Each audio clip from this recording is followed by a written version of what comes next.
listening to Unscripted Moments, a podcast about propaganda. On this episode, we're discussing Impending Halfhead, track 8 on 2005's Potemkin City Limits. This tune is 1 minute and 14 seconds long, and it is the second shortest tune on this album, roughly doubling the length of Super Bowl Patriot 36, which is hilariously 36 seconds long. I was so delighted when I realized that Super Bowl Patriot 36 was actually 36 seconds long. It's the perfectly timed fade out, sort of, because I think the song is more like 33 seconds, but it kind of fades out for an additional 3 seconds on the record. And I was like, that has to be on purpose. But Steve, this is a very exciting episode for me. This is the last song that needs an episode for the Potemkin City Limits record. So this is pretty much of a fabulous accomplishment for me, considering that this is the first album that we are finishing in full. And I am delighted that this is your second Potemkin episode after our completely wild and crazy Fadala's Hearse episode. I think with the Fadala's Hearse episode, you got to have like very much the full experience of what is possible on this podcast, because you did the interview, you got the guest to make a wonderful cover, and then we had to do tons of research and reading. So that episode really kind of showed you the full gamut of what is possible, I think, on this podcast. So I'm really glad that we had that experience. It's definitely, that was one of my favorite episodes that we've done so far, because it was a lot of work, that one, but it was extremely rewarding. Yeah, that's the craziest thing about this project, is that you think that it's going to be something like whenever Keith and I started this show years ago, we thought that every episode was going to be like 30 or 40 minutes, that we were going to be in and out, and it was going to be really easy. And then before you know it, it's like, oh my God, that episode was 1 hour and 50 minutes. And oh my gosh, that one was 2 hours and 35 minutes. And holy smokes, this one's 3 hours and 15 minutes. And it just kept getting more and more expansive because of what is possible. But this is a really interesting one because no one has ever requested Impending Halfhead. As far as I know, no guest has ever written to me and begged for, when are you doing the Impending Halfhead episode? Like, I've gotten requests for things like Fadala and Oka Everywhere and Mate Ka. Like, people were like on it requesting certain songs, and this was never one of them. So this is kind of like a really seemingly forgotten and overlooked song on this record. So I'm just excited that we're going to do it. But there is a quote. Yeah, go ahead. Not even Todd requested this one? Nobody has requested this one. So this is one that no one has asked for. And I'm sure that the listener statistics will reflect that lack of request as well. So hopefully people listen to this one, because we're going to have some fun here. But there's a quote on the inside of the album liner notes by Chris Hedges. It's kind of like shoehorned into the Impending Halfhead notes on the lyric sheet. And this is what it says: "None of us is immune. All find emotional sustenance in war's myth. The myth can take many forms. It can lead people to celebrate power among those who are America's enemies, those who lead revolutionary regimes in Cuba or Vietnam, or it can lead us to celebrate our own power. But the process is the same. It is still myth. It still blinds those who swallow it." And that's from the book War is a Force That Gives Us Meaning, which is a really great book. I'm not actually seeing specifically why that quote is included in this section of the liner notes. I don't really understand the connection, if there is one, but it is within the little Impending Halfhead section, but it's also right above the name and address withheld lyrics. So I'm wondering if this Hedges quote is just kind of randomly put in there within the album layout, if it's more connected to name and address withheld. But that's what it says within the little section of Impending Halfhead lyrics in the liner notes. So I just wanted to go ahead and acknowledge that there is something in the liner notes in addition to the words for the song. Are the liner notes the same for the CD as they are for the vinyl?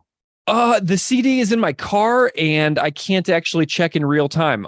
So that would be interesting. But this is one of the recent repress editions of the record from Fat. It's just the single black LP that's available online right now. And I just got it because it's the single LP disc, and the only other version I had on vinyl was the G7 edition from like 2006, which was a double LP, and which is super annoying to listen to because you have to flip the record constantly. So I bought this single edition from Fat a couple of years ago when they started repressing this one. But as far as I know, this record is available on vinyl at Fat Records website right now. So if you don't have it, I think that you can go and purchase it for available. But yeah, there's this quote in the liner notes that I'm not entirely sure if it has anything to do with the song at hand, or if it just made it in there because that's where it went in the organization. But the emotional sustenance,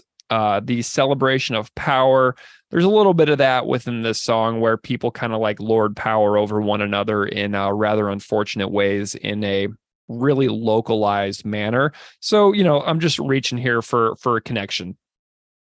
Yeah, I actually didn't know that there was a repress of it out recently, because I've got the white green double LP one, and when I was listening to it yesterday, I felt like I was flipping the record every 10 minutes. Yeah, I've got the double on black from the G7 did originally. It was the first vinyl pressing, I believe, that may have happened. I think the G7 did it first. I'm not sure if there was an original color vinyl with Fat Records in 2005 when the record came out. Is that because I feel like that green swirl one is a lot more it's recent. A G7. That's the G7. I've got a G7 that's 2 black LPs, not color LP at all.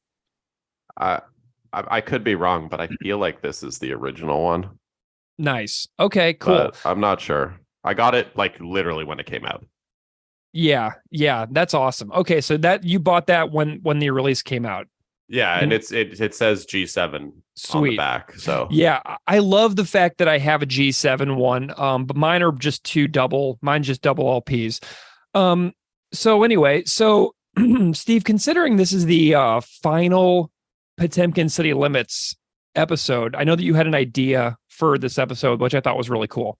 Yeah, I thought it would be fun because I'm a huge fan of the Hard Lore podcast, and they do lists all the time. So I was like, I think we need to do a list too. So okay, I'll absolutely rip Bo and Colin off, but we should do our countdown of our top 5 songs we have each on this record.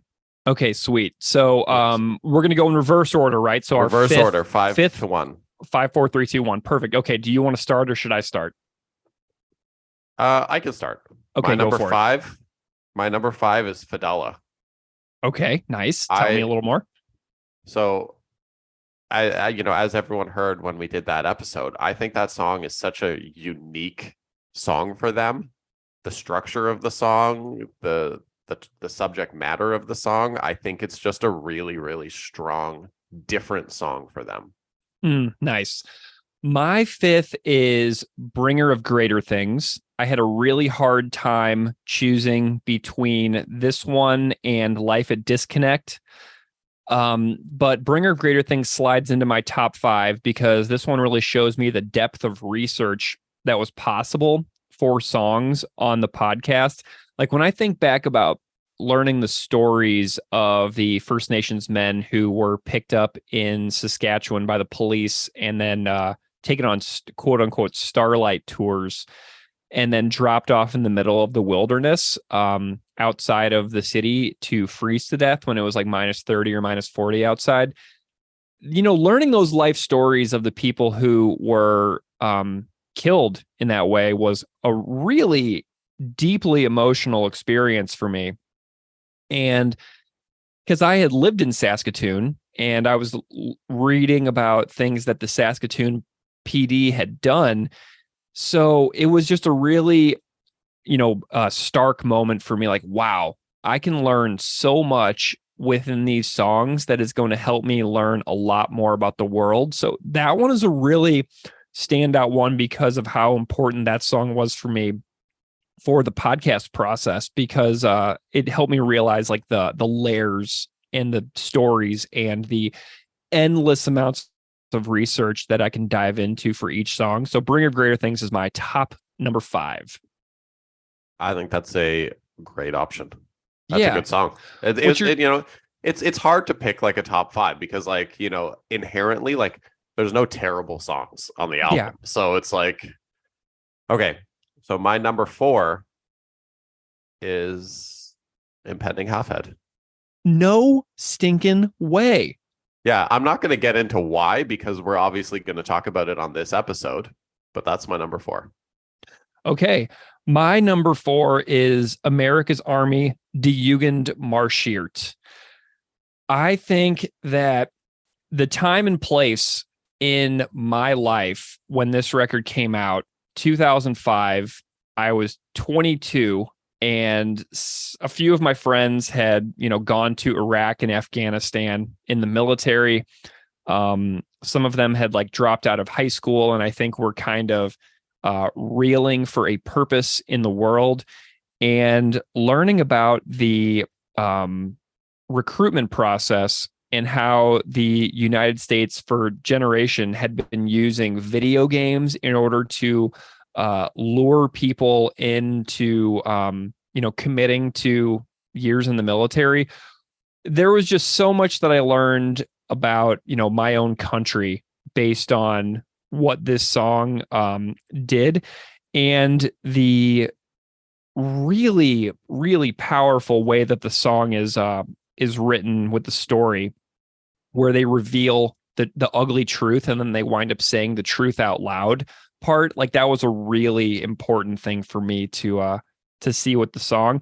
And the song is honestly also kind of hilarious when you think about like the Mindy and everything like that. And it's just like the overall showiness of the toxic positivity of Mindy, the tour guide in the song as well. So I just absolutely loved Jugend marschiert. So I slotted that one in at number 4 because of how much it taught me about my own country in a really specific time and era where there was a lot of beating the drums in war. So I loved this one for number 4. It's interesting that like the subject matter of the song is super interesting, and about how they were using video games as propaganda to get people to, and I just think it just makes me think about how all the different like propaganda tools, and it brings me to like the other day. So I was looking for a new podcast to listen to, like kind of while I lay in bed and fall asleep at night, and I wanted podcast stories about the CIA, and there's a podcast that's done by the CIA. The CIA Wow. have their own podcast. I'm like, they've pretty much created a culture where you cannot believe a single thing that's said on that podcast. Like, Yeah. What's the point of even having a CIA podcast? Because the entire thing is going to be propaganda. Yeah, absolutely. And there will be, maybe they'll dive into COINTELPRO and they'll give me some notes. I'm really curious about, now I'm curious what they're actually going to talk about on that thing. But yeah, there's no way that you can believe a single word of it because the entire thing will just be defensive and trying to be persuasive about the righteousness of the cause. And like the fact that we've even talked about it at this point means they're showing up to our houses. Yeah, this is really scary. So, well, you're out of the country, so you're lucky. I'm actually in the country. So, geez, Louise. Well, now I'm on the no-fly list. So, oh God. Okay, so tell me your number 3. My number 3 is Life at Disconnect. Okay, sweet. Yeah, I had a really hard time not putting that one on my list. I'm really glad you snuck it in there. That is such a good song. I know. Like a beautifully written song. The performance of it is awesome. It is just such a good song. I know. And, this one and my number 2, which I'll get into in a second, this is, to me, the fact that it's not like a super raging song, that it takes immense technical talent to play this song, but that it's also not like physically overbearing. It's a song that you can play, that I feel like a seasoned musicians could play really well at age 75. Do you know what I mean? Like, I feel like this is a song, Life at Disconnect, which can be a future era. Like that could be like LP 9 for Propaganda. Like if they're in their 60s at this rate, because they make records so slowly, if they do like an LP 9, I really could see something like Life at Disconnect being like a really solid sound for them to play if they ever get to the point wherever they're wanting to like lose the speed and the intensity a little bit, you know. It's such a refreshing song. Yeah, I really agree. And that episode that we made for that one with Jason from the band Western Addiction, Jason used to work at Fat Records. And so hearing his stories about being in a band on Fat Records, working at Fat Records, and why he picked Life at Disconnect was a really cool one. Like, I absolutely loved making that episode too. My number 3 is a speculative fiction. And for many people, this is their favorite song on the record. Some people, like my friend Christian Bassaraba at the Rad Dads podcast, would say that this is the definitive Propaganda song. Like if he was going to introduce people in the world to the band, Speculative Fiction would be the song that he would choose to do it. So I picked it basically because of how iconic it is. I picked it because it is basically the only song that they actually still play live. Which is honestly a real shame. But you know, that's the band's prerogative. And I also love it because I live on the parallel that is described in the song. Like I live right on the border. It's, you know, I see Canada almost every day because I ride my bike downtown along the Niagara River bike path all the time. So it's a song that's very near and dear to my current context here in Buffalo, where there actually are Battle of 1812 historic sites in the city. So this is a really important one because it connects really deeply to my life, but it's also such an iconic and famous Propaganda song. I never processed it, but we literally live directly opposite on the opposite side of that. I know, you're right there. Like, yeah, I'm, you know, next time I go every time I go to Toronto, I'd like basically drive right through your town. Yeah, it's wild. But yeah, oddly enough, I didn't pick that song in my top 5.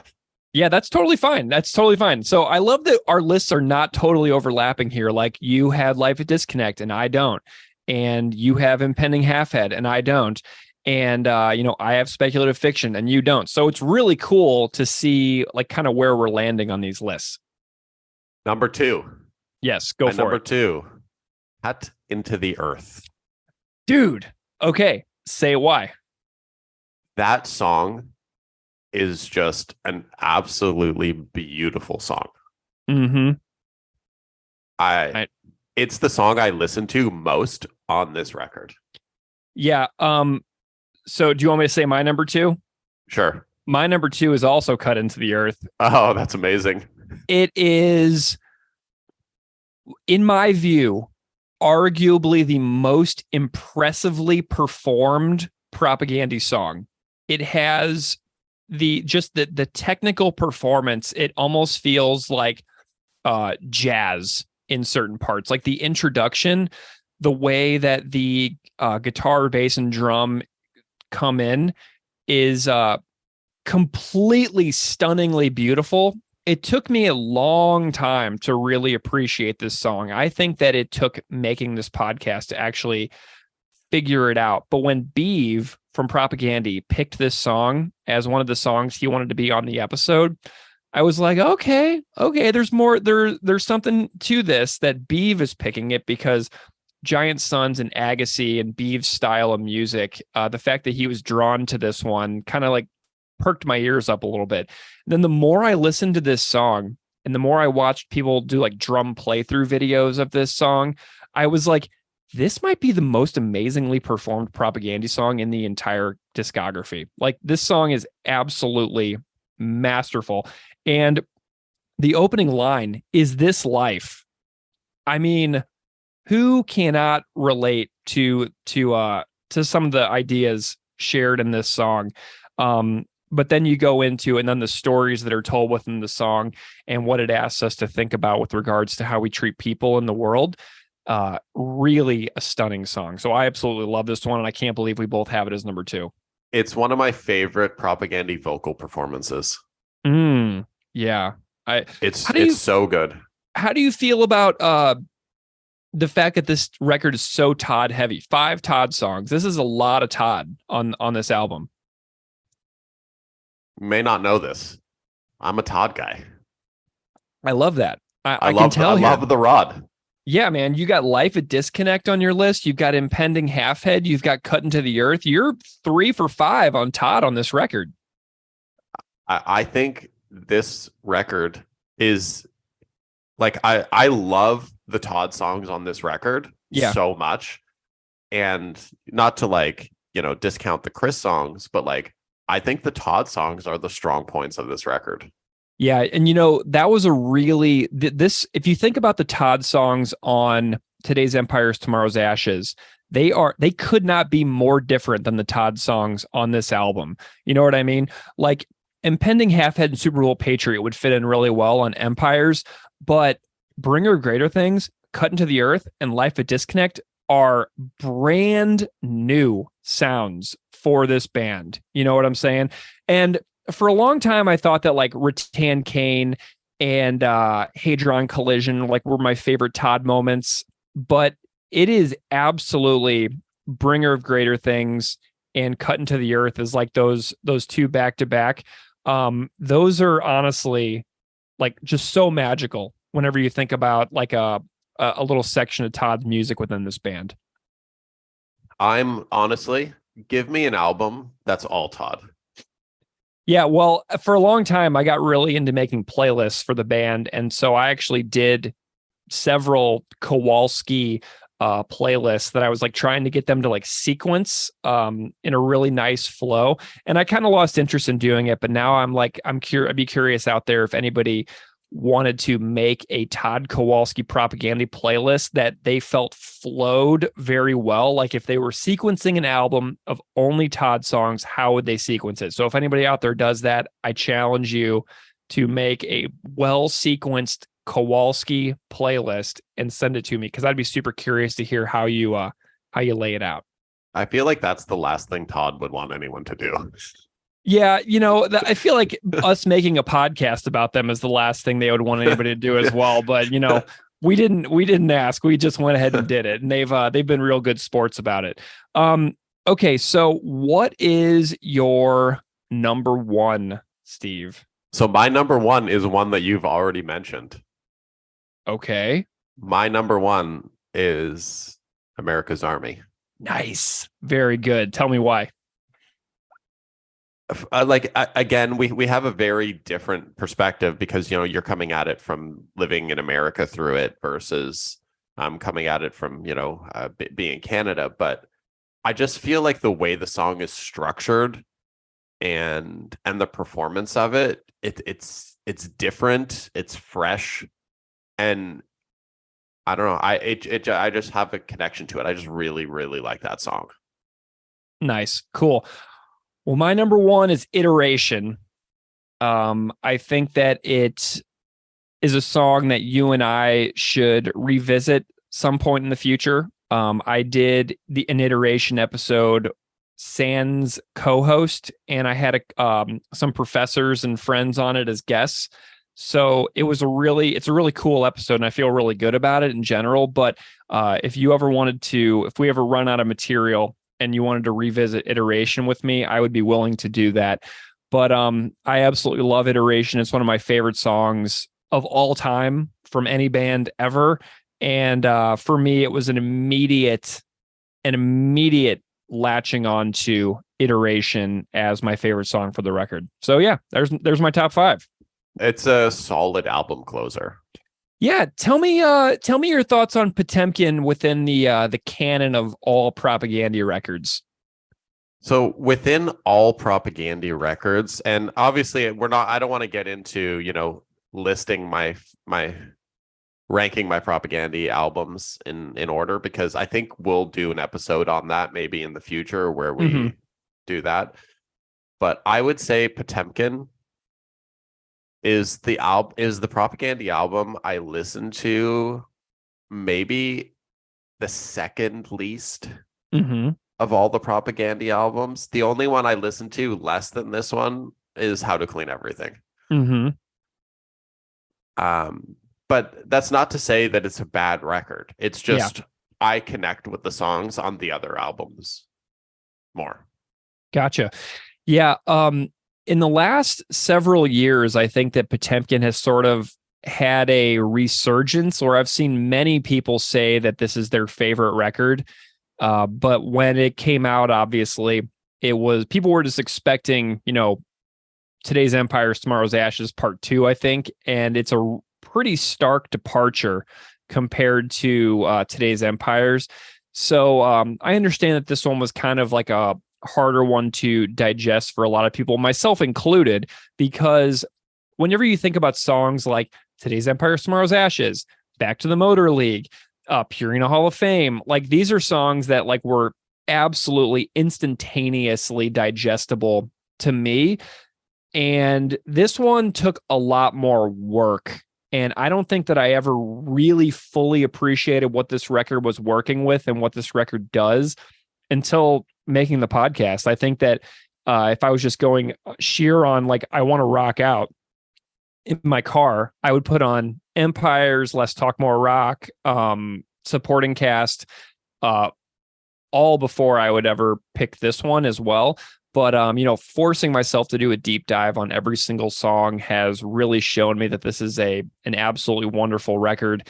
And but yeah, I'm just glad to hear that your thoughts on it as a whole, since you were only here for me for two of the episodes for this actual record.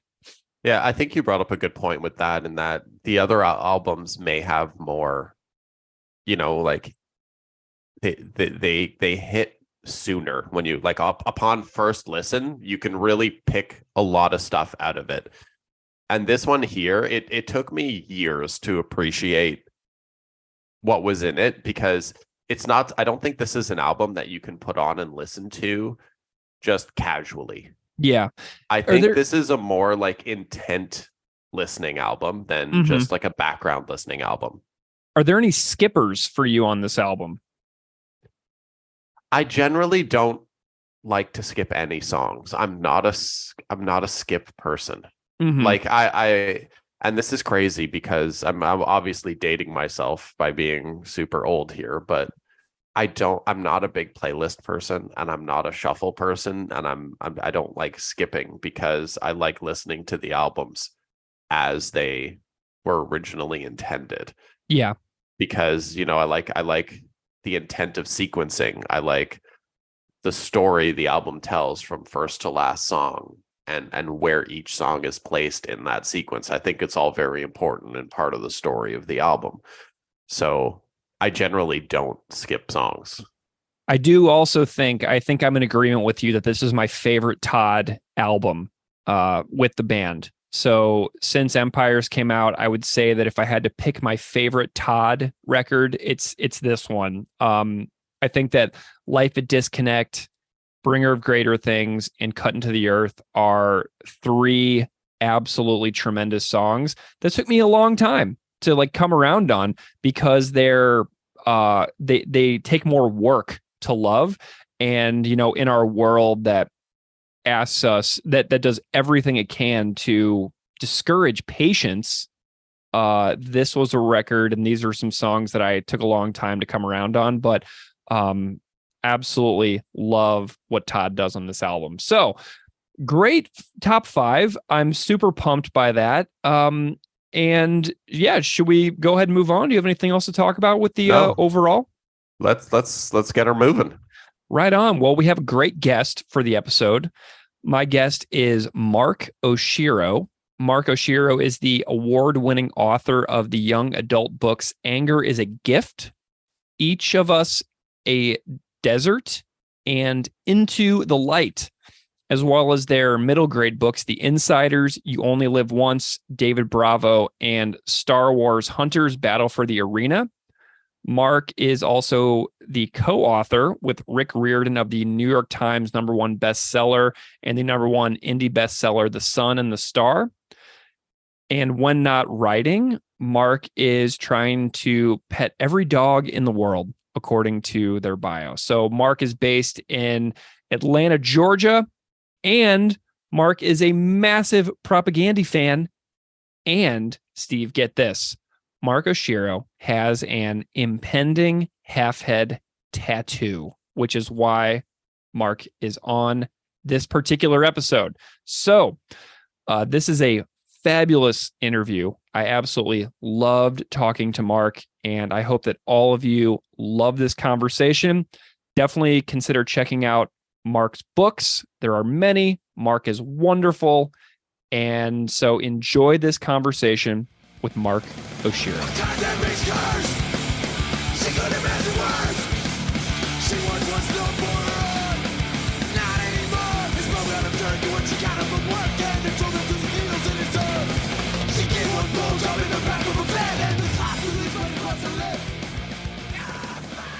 Mark Oshiro, welcome to Unscripted Moments, a podcast about propaganda. I'm so excited. Yes. You have no idea. Well, you probably do a little bit, but I do. I'm very thrilled. I feel like this is a subject I don't get to talk about very often. Mm-hmm. So I'm excited to just do a deep dive with you. Well, you are among numerous authors who have appeared on this show. We've had numerous historians that have their own academic research and academic books and monographs out over the years. We also have several novelists, you and Wabgisha Grice and John Darnielle among the published novelists on the show. So this is a really delightful little trend that comes out in this show. So I'm wondering if you can just spend a moment and introduce yourself a little bit to the listeners out there so they know a little bit about you and what you do in the world. All right. Well, my name is Mark Oshiro. I am a full-time children's literature author. I have 7 books out in the world. I write primarily middle grade and young adult. And not only that, but I center queer people of color as the main characters in my books. As someone who is queer, non-binary, and Latinx, it has been very important to me to sort of recreate the world around me, especially growing. I mean, I'm sure you know this too. It's so interesting what we read as children, both what was available in like libraries or any public settings, but also what was assigned to us. And so much of that wasn't indicative of actually the world around us. So I'm always conscious of that as I am creating works of art to go out in the world, is thinking where things were missing. What were things that I wish that I had growing up? Either the kind of stories that were being told, the kind of characters that are at the center of them. But yeah, I've been writing most of my adult life. I have been anything from a novelist to a book reviewer to a music journalist. And a good portion of my life traveling the United States, touring with bands, and writing about the whole intersection of art and commerce, particularly as streaming. I mean, when I was a music journalist, that was right around the time streaming started to become a thing, and we were seeing 360 deals and all of these. I was with a lot of like independent bands who were kind of like, what are we doing? How are we gonna like keep up with the times and also make a living out of what we're doing? And so it's so interesting also getting to talk about this specifically on this podcast, because I feel like almost everything in my life has some relevance to what propaganda sings about, and what the conversations that have happened over the last like this podcast has been going 3 years now, right? 3 years. Yeah. We just passed 3 years. Totally. That's why I was re-listening to the first Without Love episode yesterday. Nice. And it is kind of amazing to me how specific this podcast is. And yet it's like, I feel like we're never going to run out of anything. I know. And I need a break. So badly. I've been working on this podcast nonstop for about 3 years at this point. And I'm just like terrified that the band is going to be like, okay, here's our new record. And I'm going to be like, oh my gosh. And it's going to, so anyway, but it's been, it's been the joy of my creative life. And hilariously, you're going to be on the Impending Halfhead episode. And that is the last Potemkin City Limits episode that we need to make. It's the very last one. Like, it's so amazing to me that you fell into my lap, and so specifically for this song. That this is the song that didn't get anything prior to this, because even my friends in my life who really, really enjoy propaganda, that is one of their favorite songs of the album. So when you tweeted about it, I just assumed, oh, I missed an episode. There must be something in there, and no, it is. which is wild to me because it's one of the first of probably 3 songs in the album that I just immediately sort of latched onto. That is amazing. Okay, well, I don't want to go to the song yet. Right. So I do want to talk a little bit more about your writing because whenever you and I were connecting on Twitter, my friend Mandy, who lives in Youngstown, Ohio, who works in the library system down there, was so excited because that we were connecting because apparently you're doing something with her library system in October, and I'm very excited. That is amazing. That is so cool.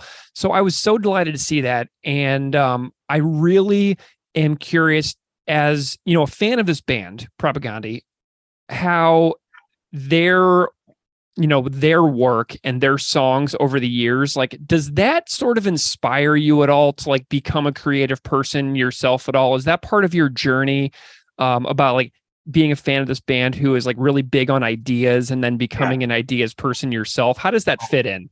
Yes, absolutely. And like when I was thinking about this, when you reached out to me, and there's like a handful of bands who I consider like very, very instrumental in how I think about art. And some of them on the more political end of the spectrum, certainly Propaganda, certainly Bad Religion, Good Riddance. Like these were, the bands I was listening to at 12, 13, 14 years old and learning so much about the world through music. And this idea that you could learn while being entertained just blew my mind.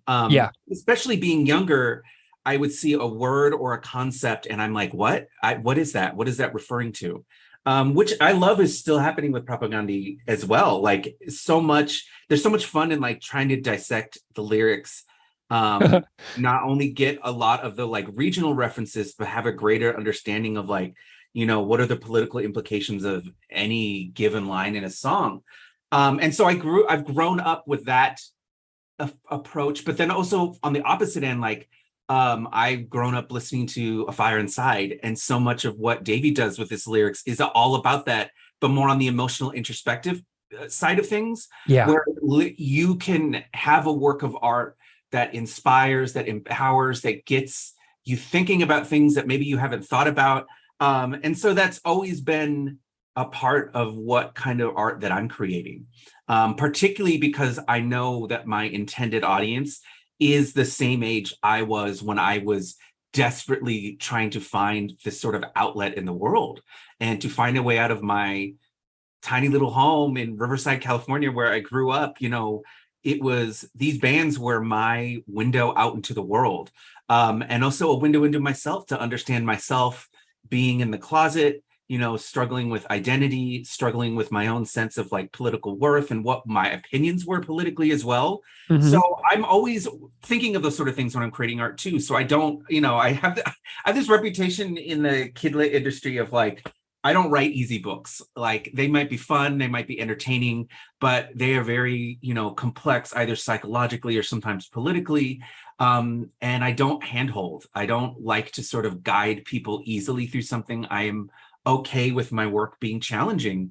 And I think about how many of the bands that I grew up listening to were challenging in one way, even if it was just musically challenging, which is a whole separate thing with Propaganda. Yeah. Just think of these chord voicing. I don't like, sometimes I'm learning, like, especially with the Sheet Happens stuff, I'm like, this is not a chord. Why would you think of this? Where did this come from? But I love that. Like, I'm 39 and I'm still being musically challenged by this band. Like, it is an incredible thing. Oh, amazing. We're the exact same age too. That's really cool. Yeah. I noticed that. I figured that out like a few weeks ago. I was like, wait a second. Yeah. So are you learning the music as well? Are you getting those Sheet Happens books and like toying around with it? Yeah. And actually spent last night, it was just like, oh, I need a moment to sort of relax, and pulled out the Potemkin City Limits one to just go through it and it just remind myself how certain passages go or whatnot. And then for some of the more challenging parts, I like to try to attempt it. I'm not very good at this, but then I'll come back like a month or two later after practice and be like, okay, I'm getting better. And it's so just, I don't have any musical training. I don't know how to read notes. I don't know music theory. So I always learn by listening and then trying to imitate. And so those Sheet Happens things have been life-changing, not just for them. I have like the Protest the Hero one, the Hot Water Music And so it's a great way for me to learn how an artist writes. So yeah, I love those things. Amazing. Well, Tim from Protest the Hero has become a friend of mine over the course of the podcast. And so he was early on working on a lot of the Sheet Happens books. So it was really cool to hear his stories about how that company came to exist and kind of what the work behind the scenes is like to create those. I'm so glad that you buy those books because that company is doing some really, really cool stuff. Oh, yeah. Curious question. Did you have any particular thoughts on like the way that Propaganda addresses like gender, masculinity, sexuality, like throughout their career? Like they have the songs like Fuck Machine, Refusing to Be a Man, Ladies Night in Loserville. Yeah, I see all these, it's like a trill. God. I see them like a series, Well, so right now, actually currently sitting on my record player is, what are those little things you put down between the record? It's like a little soft. Oh, like a slip mat. Yeah, it's a slip mat. I have the one from the one that says like feminist, pro-gay, the logo thing. Like I have had that one for years sitting there. Yeah. And I feel like I'm never going to change it. But I remember seeing that in the 90s. Yeah. Like 90s. And being in the closet and knowing like I'm not in a space to come out, but seeing someone be so unapologetic about that, just, oh my, like it meant the world to me. And then even, oh God, I think there is that reference in the first song on Today's Empires, where I felt it's so weird because there were so few bands in the 90s who were willing to talk about toxic masculinity or to talk about queerness. Yeah. Propaganda was one of the only ones of them. I also am and I've actually had the chance to tell him to his face too, but a lot of the stuff that Davey Havok was doing around gender and being unapologetic about his presentations was so meaningful to me, especially now that I've since come out as non-binary. I was experimenting with dressing different and makeup at 18, 19, 20 years old, and I felt completely safe. And so same thing with Russ Rankin. There's a lot of stuff that Russ Rankin has been singing about over the years too, that I'm like, not only were you ahead of your time, but there were so many of us who needed and like sort of an alternate take on it. So for me, Propaganda has always just felt like a safe band. Yeah. And it's so weird. I don't know that that's a term that I necessarily use to describe a music. I'll talk about safe people or a safe place, but I think they really have made me feel like, oh, I can be my absolutely ridiculous queer self and love this band. And I don't have to worry about that. What happens, unfortunately, with a lot of bands in the metal and the hardcore and punk rock scene is that terrible toxic masculinity will pop up someday. Yeah. And, you're just always sort of waiting for the other shoe to drop. And here is a band that literally is threatening, like, I will beat you up if you are a homophobe. Like, it was the best feeling as a kid, just being like, okay, I'm safe with these guys. Yeah. Have you got to see Propaganda live at all over the course of your life? Yes, multiple times. Tell me. I had to go back to figure out when that first one was. I was in high school. I knew I was a junior in high school when Today's Empires came out. And I was a little late I had listened to their first album years after it came out. I didn't experience Today's Empires like in real time, like release day. It was a few weeks after that one of my friends at school was like, this is the wildest album. You have to listen to this. You're never going to hear anything like this. And I was like, oh, I know. And I expected what they had previously released and then just listened to this dense guitar tone, super thrashy, and was just like, what the hell is this? And so, those were the days where you just sort of look up like, oh, are they touring anywhere? We didn't have that many venues out in the Inland Empire where I grew up. So it was sort of like, well, we've got the Showcase Theater, we've got the Glass House out in Pomona. I think there were like 2 or 3 other venues. And it just so happens that was if I remember correctly, their first real big US tour was that year, 2001. So I looked it up and it was March 25th, 2001 at the Glass House. And that was what was it called? The Humanitarian Intervention Tour. Yes. And I don't know if it was Randy who opened or maybe it was a local band, but that was my first time seeing them, getting to hear, lots of stuff from the first two albums that I'd obviously never heard before, even though the set list skewed much more towards today's Empires. So that was the first of probably about 10 times over the years. And I remember that is actually the only show I've ever seen them do. What's it called? Ladies' Night. Ladies' Night. That was the only time. And I'm so thankful for Setlist FM because I've been using it to like go back to old shows I saw to see what songs I've seen from various bands. And it turns out I think that is the only time I've seen that song was that one show. Amazing. So you saw the Kowalski Trio era then? Yeah. Amazing. And you're super lucky. I never saw that era. And what was so wild was how big they sounded. Mm-hmm. I think there's, I've seen many trio bands, like I also grew up listening to Green Day. And this was before they had like multiple musicians on stage or whatever. So I saw the trio Green Day stuff in the late 90s as well. But I remember that whole show just being like, Todd's and Chris's tone was so thick and heavy on that show. And I was just felt like my face is going to melt off. And I just was like, how do they sound so heavy and big and fast? And also, how are they both singing while playing this shit? Like, I don't understand. Like, it just, it wasn't until I think it was the next year. I think I saw like Dillinger Escape Plan for the first time. And then I was also like, how do you guys do this? I don't understand. Like, but yeah, I remember just the sheer power the three of them emanated on that stage. Like, God, it was such a good show. Such a good show. So then you, did you ever see them again as the trio, or did you then see the Beavers? I definitely saw them on the tour for Potemkin. Okay. Once in San Francisco at, I think, the Bottom of the Hill or maybe Slim's. I actually saw them twice on that tour because I saw them once in San Francisco and once in New York, where I coincidentally happened to be on a trip and was like, well, I'm working, but not at night. So I'm just going to go to this show. So I saw them twice on that tour. And so most of them, I've seen them either with Beav or with Sulin. Awesome. The vast majority of the shows. But I had been, I had to go back to figure out where I first heard one of their songs. So I'd been listening to them since 96. So I went 5 years without seeing them. Yeah. Because I found them through, do you remember Fat Records used to do those comps? Oh, of course. Yeah. Actually, we did our recent most episode about Fat Music Volume 5 with the War is Peace song. So an underrated song, by the way. Oh, it's great. We just did our most recent episode about it. We love it. I'm like 2 or 3 episodes behind. I found Propagandhi through the Survival of the Fattest comp, which I think was the second one. Mm-hmm. So that was like 90. I was in middle school. That was such a great time for music because so much of it was word of mouth.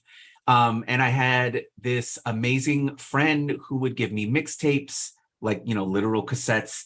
And they had ripped the Survival of the Fattest comp, and it had, and we thought nation states were a bad idea. So that was the first Propagandhi song I ever heard, very much in a space of like, I've never heard anything like this. What is he talking about? Like, I talked about this before, but it involved that like heavy lyricism where I was so compelled to look up, what are all these different words? What does this mean? What is a nation state? I don't even know what that is. But I actually remember it was that line, and I'm just a kid. I can't believe I have to worry about this type of shit. That just, there was nothing that spoke to me more as like, a 13-year-old, 14-year-old punk rock kid who is, starting to get involved with activism and caring about the world. Because I think that's a thing, some of us who go through this experience at a young age, which is, that was also when we were first starting to hear about, climate change. We need to worry about climate change. And it's like, why do I have to worry about this shit? I'm like 13 years old. Like, and so that always grabbed me right from the beginning.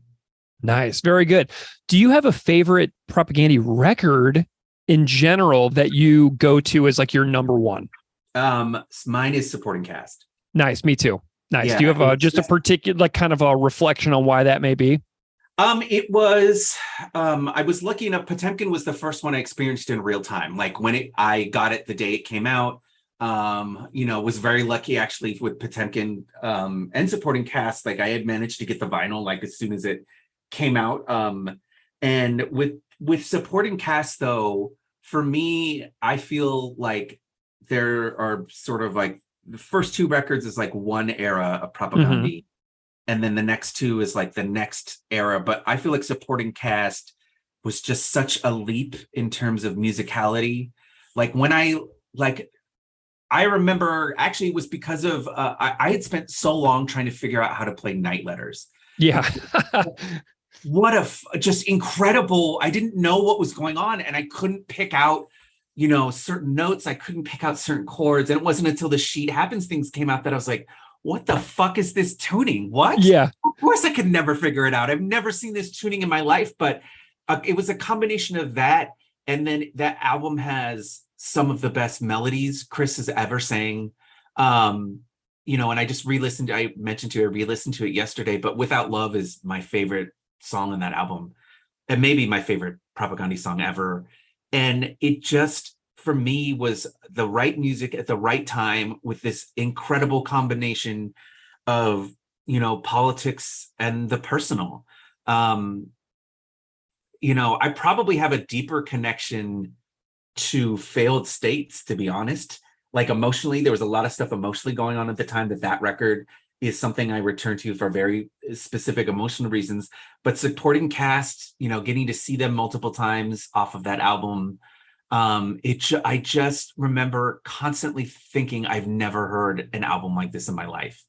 Like there's just nothing that is this combination between the things I love about heavy metal, the things I love about punk rock and hardcore, and, and maybe some prop fans will be mad, the things I like about pop music, like in terms of constructing melody and the structure of songs, like it just has everything I like in music in one album.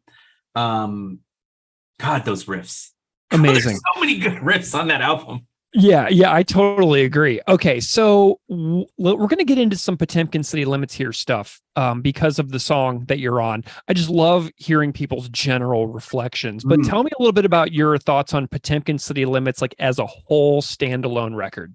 So, like I said, that was the first propaganda record I got to experience in real time. I remember the announcement, if my memory serves me correct, was maybe like 1 or 2 months before the album came out.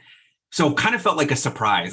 It was like we hadn't heard much news, and then it was like, oh, the album's coming out.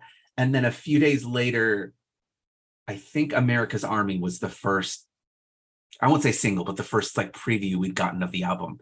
And I knew something special was about to happen because that song, I think is the first song they've ever done in drop D, maybe. I had to go back to Today's Empires and look, but I knew that the sound of it felt a little heavier. And I loved the way the song was sort of split between this really fast, thrashy beginning, and then the whole second half is so gorgeous and melodic. So I remember getting it the day it came out. God, it was catchy and thrashy. It was 3 of my favorite songs are on that album. So America's Army, Impending Halfhead, and Iteration, which I also think is severely underrated. Yeah. Propaganda song. I just remember constantly talking to my friends about like, if you think punk rock is dead, you're wrong. Like I need to listen to this album. And I'm sure I could go back to any of my friends who I was real close to at the time, many who I'm still very close to, and be like, do you remember me talking about this album for like 6 months straight? And they would all be like, yes, you wouldn't shut up about it. I just very much was in this evangelizing state of like, this is just one of the best punk rock records ever. I just loved how uncompromising it was. And that was around the time I was making the switch career-wise to becoming a music journalist. And, I guess this sort of answers your earlier question. I wanted to be uncompromising in how I presented my politics and how I presented, my feelings on the world of professional music. And I know that album had a huge, huge impact on me. Awesome. That rules. Okay. So you have an Impending Halfhead tattoo, correct? I can't believe you tweeted that. And I was like, I feel like I qualify for this episode just on this alone. Well, yeah, 100%. You might be the only person in the entire world with an impending half-head tattoo for all we know. So tell everybody a little bit about your impending half-head tattoo before we break down this song. Yeah. So in 2006, during the summer 2006, unfortunately, my father passed away. And we weren't super close most of my life, but towards the end, we started getting a lot closer. And one of the things I wanted to do, I very much view tattooing as sort of like I am a passport, and tattoos are the stamps on my body that remind me of specific things or specific parts of my life. And so I was in the market to do, so the thing my dad and I bonded over, and what made me feel close to him was the original Star Wars trilogy. It was what we would just sit on the couch. As a kid, I would just watch those things, and he would sit there, and we knew every line, and we would often, mime them or repeat them as it's happening. And so I was living in Los Angeles at the time and trying to find an artist who could do something very detailed, very colorful. And so I had a friend who was getting tattooed by this woman named Cindy, who was this tall, burly Vietnamese woman who wore like 2-inch press-on nails, who very much subverted the idea of what a tattoo artist should look like.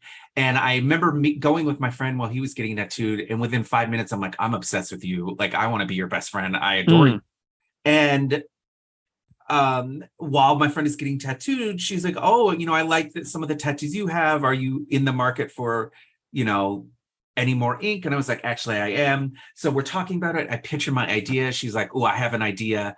And it basically was like, well, do you want to do a test run after my friend is done? Like, I have another idea for a tattoo. It's just letters. It's just words. And we'll get into like the meaning of impending halfhead, but I was like, it's just a very small thing. It'll probably take you an hour. And she was like, yeah, let's do it. So after my friend gets done, he gets bandaged up. So what I have is on my right wrist, and it's on my wrist if I'm looking at my open hand. Okay. Right, it says "Don't kill yourself yet," and then on the left one it says "Adulthood's worse." And so she was like, "Tell me, what do you want to get?" And I was like, "Well, there's this band released this album I really like earlier this year.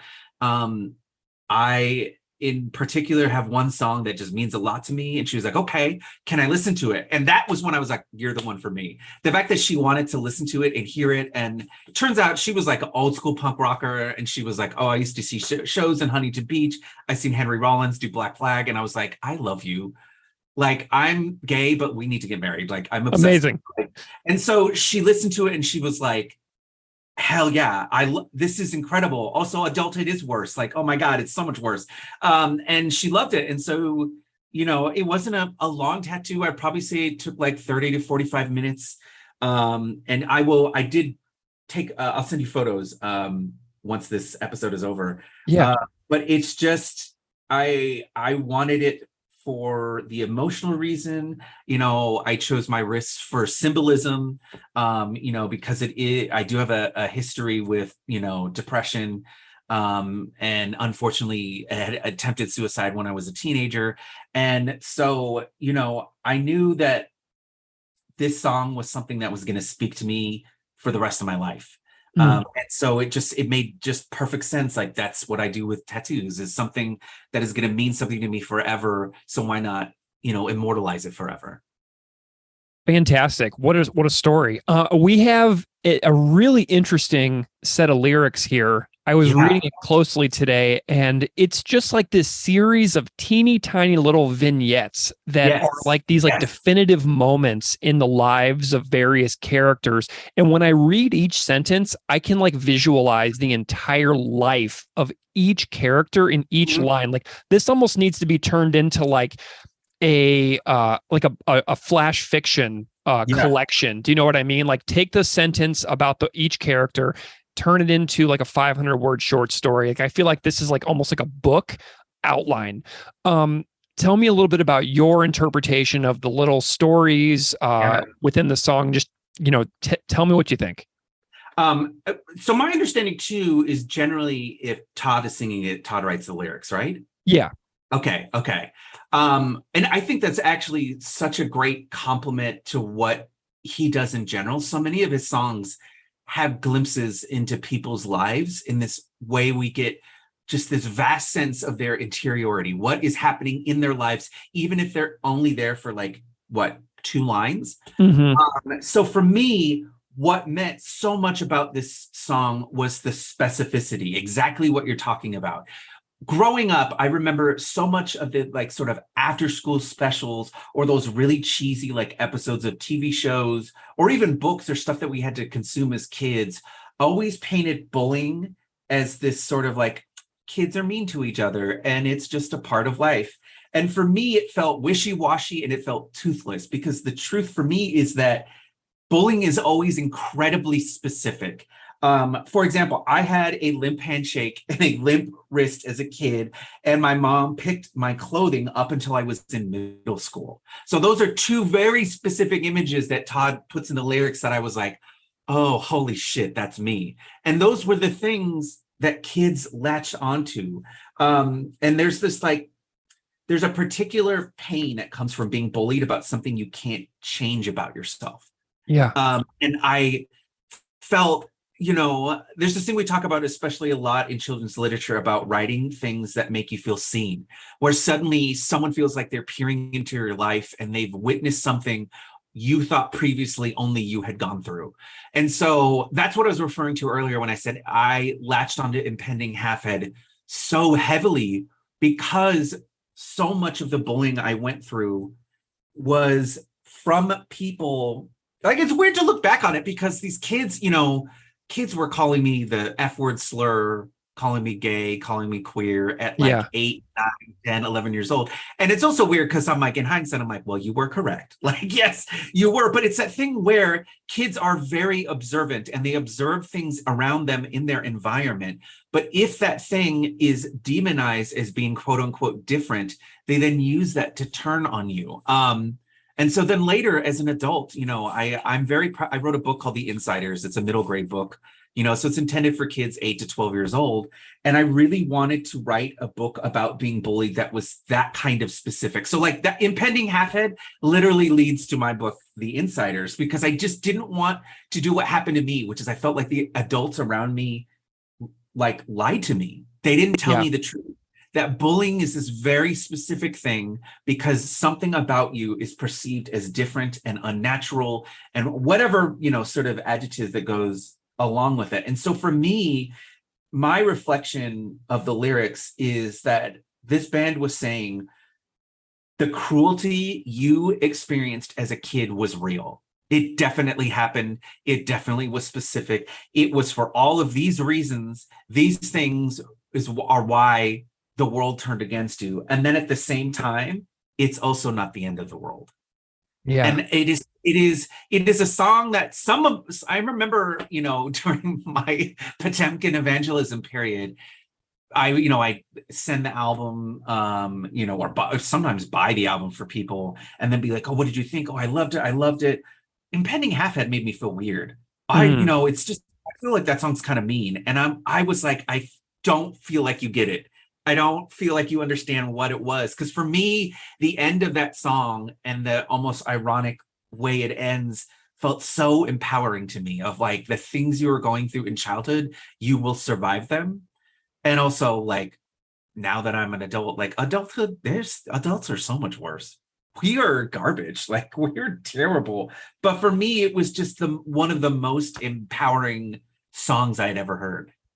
Wow. That makes me so happy to hear because over the course of this podcast, like you said earlier, I've been doing this for 3 years. No one has ever requested the Impending Halfhead episode before. Like there are some people who like say over and over and over what episodes they're most excited about. Right. No one's ever asked for this one. So I think this is a song that a lot of people really need to revisit as well because I was thinking about this earlier when I was reading the lyrics. I was like, wow, these are teeny tiny little life stories that can be expanded into full life stories. And there are single moments in lives that sometimes change the entire trajectory of what happens to them from there on out. Like it's like these like turning points in a person's life where it's like there's no going back from this one moment that's defined in the song, you know?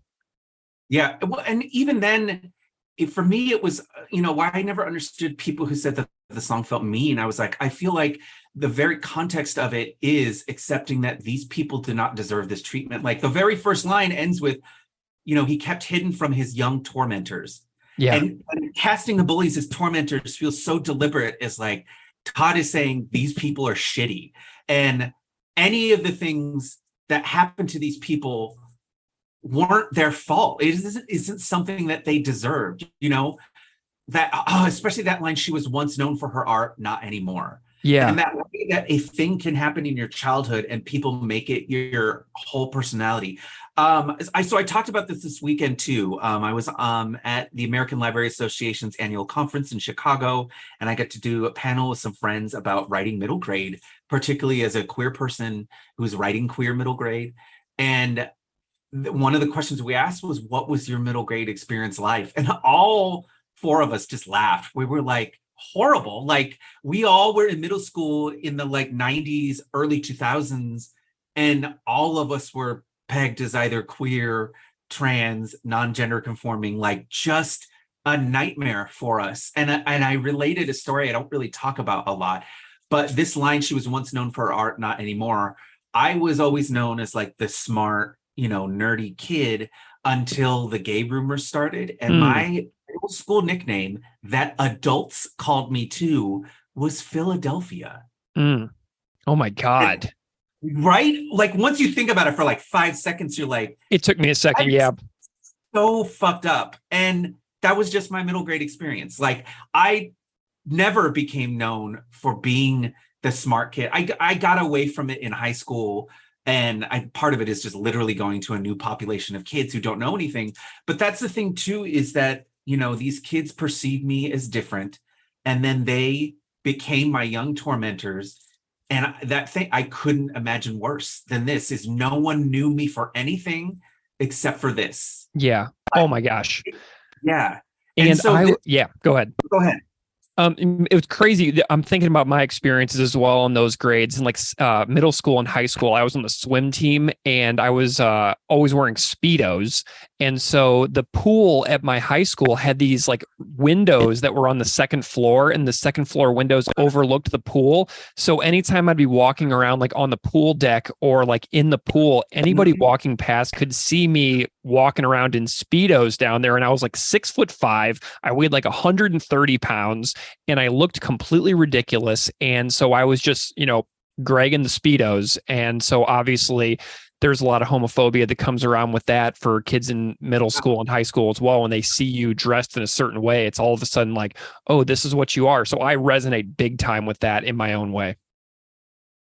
I'm very lucky that, especially in the last couple of years, I've done a lot of school visits where I'm actually going into schools to talk to them about my books. And a lot of times these kids have like been assigned one of my books to read in class. And so I was doing some visits in New York earlier this year, where one of the kids was like, what was this like? Like, I can't, I was actually visiting like a pride club. And I commented early in the visit, like, it is blowing my mind that not only do I get to come and talk to you about my queer books, but I am meeting with a pride club that has like 60 kids in it in school. Yeah. Like, this is not, I didn't have anything like this. And so later on, one of the kids was like, so what, what was it like? What was that experience? And how would you relate it to like stuff we were going through? And I was like, to give you an idea of just how bizarre and twisted some of the logic of like how homophobia worked. I started middle school in 1996. And at that time, especially in Southern California, where I grew up, the main style of clothing was excessively baggy clothing. The looser, the better, and from 6th grade to 7th grade is when I started middle school, I experienced a massive growth spurt. I grew like 4.5 inches to 5'9". I was, 130 pounds, maybe more like 125. I was like a tiny little twig, but it meant that because of the growth spurt, all of my clothes were tight because I grew up very poor and my mom couldn't afford new clothes. So I was wearing like skin tight clothes, and that's what called me all of the different slurs. And these kids are like, but you're like, that's what everyone wears. Like everyone like who wears baggy clothes anymore? And I'm like, it's just wild, like the social things that change based on the time you live in. And at the time, that was like one of the, quote unquote, big signs of like being gay was like your clothes are tight. And it just blew these kids' minds. They could not imagine like that's the reason why you would pick on someone. Which like on the one hand, like I'm so glad for them that this seems like a distant fantasy, that they can't imagine doing that. But then at the same time, they were talking about, well, I remember growing up, and if someone talked a certain way, we used to make fun of them for being gay. And I'm like, well, I had that too, So there are some similarities across the generations, but yeah, exactly. Like the things that got pegged as for homophobia were so wild, like around our time. Yeah.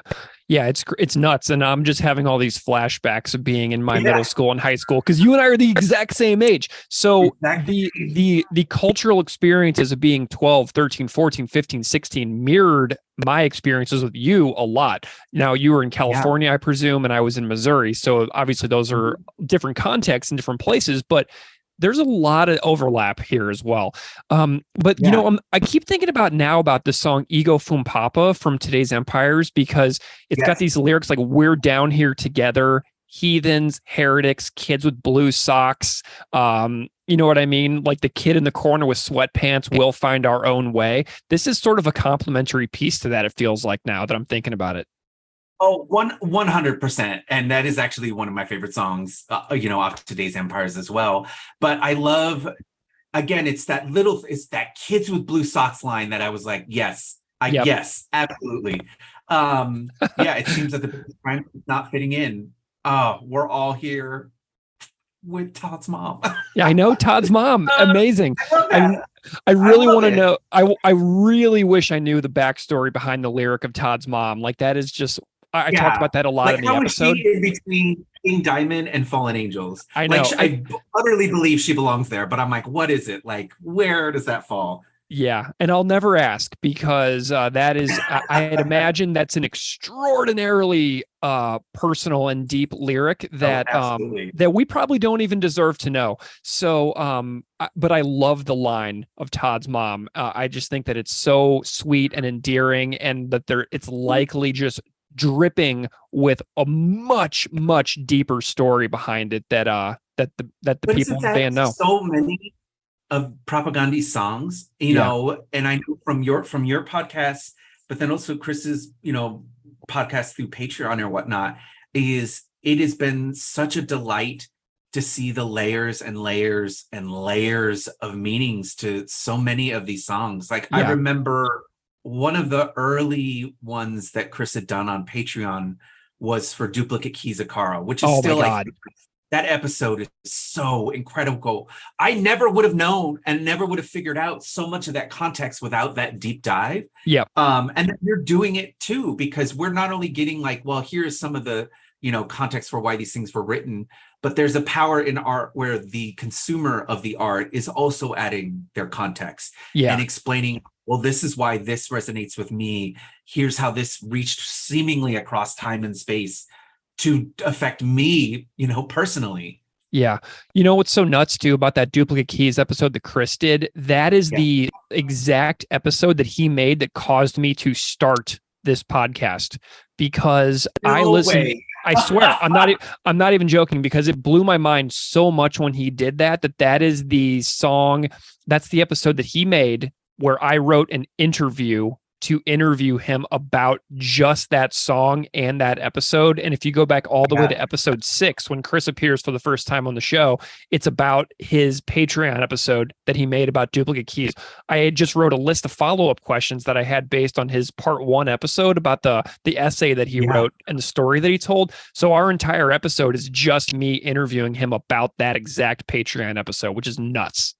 That's what I always assumed that came later, because it was just a later thing. I didn't know it was the original, sort of, where that is. I still go back to that whole section where he tells the story, where he's got the music in the background. Like, I remember the first time listening, just transfixed. I don't think I did anything. No, I just sat there and just was like, holy shit. Yeah, well, and I actually bumped up to his top tier membership level because I wanted the transcript for the episode that badly. I was like, well, screw this. I'm going to $12 a month because I need transcripts for all of this. So Yeah. that's so That's funny to amazing. me. Yeah. Oh, well, Mark, wow, amazing conversation. You're just such a delight to talk to about this. I love the way your mind is just going in all directions and connecting all these little dots. Do you have a like sort of a thought about like why this band matters to you? Like if you could like sum it up, what is it about this band that is so important to you as a person who, you know, has your life and your work and your dreams and hopes and all that stuff? Why does this band matter so much to you? I feel like this band has made me a better citizen in the world by thinking. I think it is one of the few, you know, artistic outputs that constantly makes me think of myself as part of a collective and not as an individual. And how can I better other people, thinking of all of us as, you know, as globally connected despite and in spite of borders. You know, I feel like I have learned so much about the world, not only about, you know, politics in other countries, politics in other nations.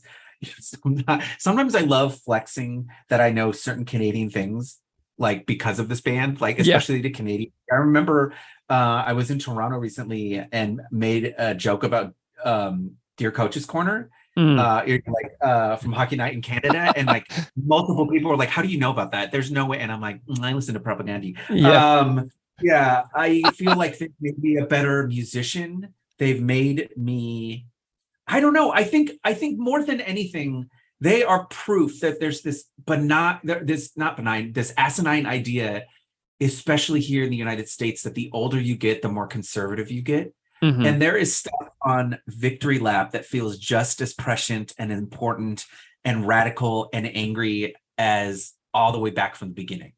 And I love that because I hate this idea that as I'm going to get older, well, I'm just going to care less about the world and I'm going to become less progressive and more conservative.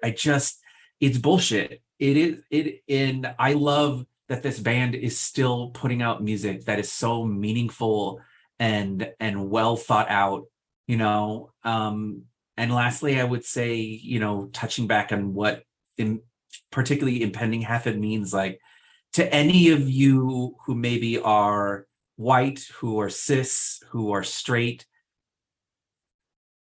speaking about the stuff that is happening to a lot of our communities, like the way propaganda you know, has meant the world to me. Like it means the world to me that I always saw a place in this community of people who listen to this band, because that's not the case for, you know, I talk about this a lot too. Like I've sort of had to fit myself and contort myself like a puzzle piece to fit my way into so many works of art, because the people creating it have never imagined a world where I'm in it.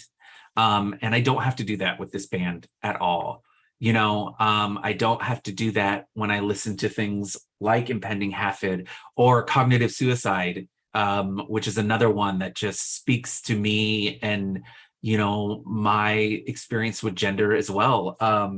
It matters. And I think that is a reason this band has had such a lasting impact and been such an immense part of my life, is because they care. And you know, it's people sometimes think it's corny to care about the world, and I don't care. I want to care about the world and other people, and it is wonderful that that's what this band puts forth out into the world. I love it. Well, Mark, where can people find you if they, because obviously you're going to get some new love from some propaganda fans out there after this. That is my hope now to spread the word about your work, but also now I'm going to be reading some of your books too, because as a high school teacher, I'm always looking for some good middle grades and some good high school age literature. So I'm going to be checking out your work. I regret that I wasn't able to in advance of this conversation. It's all good. We're here to talk about propaganda. You know, it's all good. You can find me at markoshiro.com. I go by Mark Does Stuff on either Instagram or Twitter. That's it. I keep it very simple. But yeah, that's me. This has been God, what such a delight and so much fun to do. And again, I feel like on a daily basis, I don't get to talk about this band enough. So thank you for also indulging that part as well. What a pleasure. Mark Oshiro, thank you so much for being here. Thank you so much, Greg. Thank you. Thank you.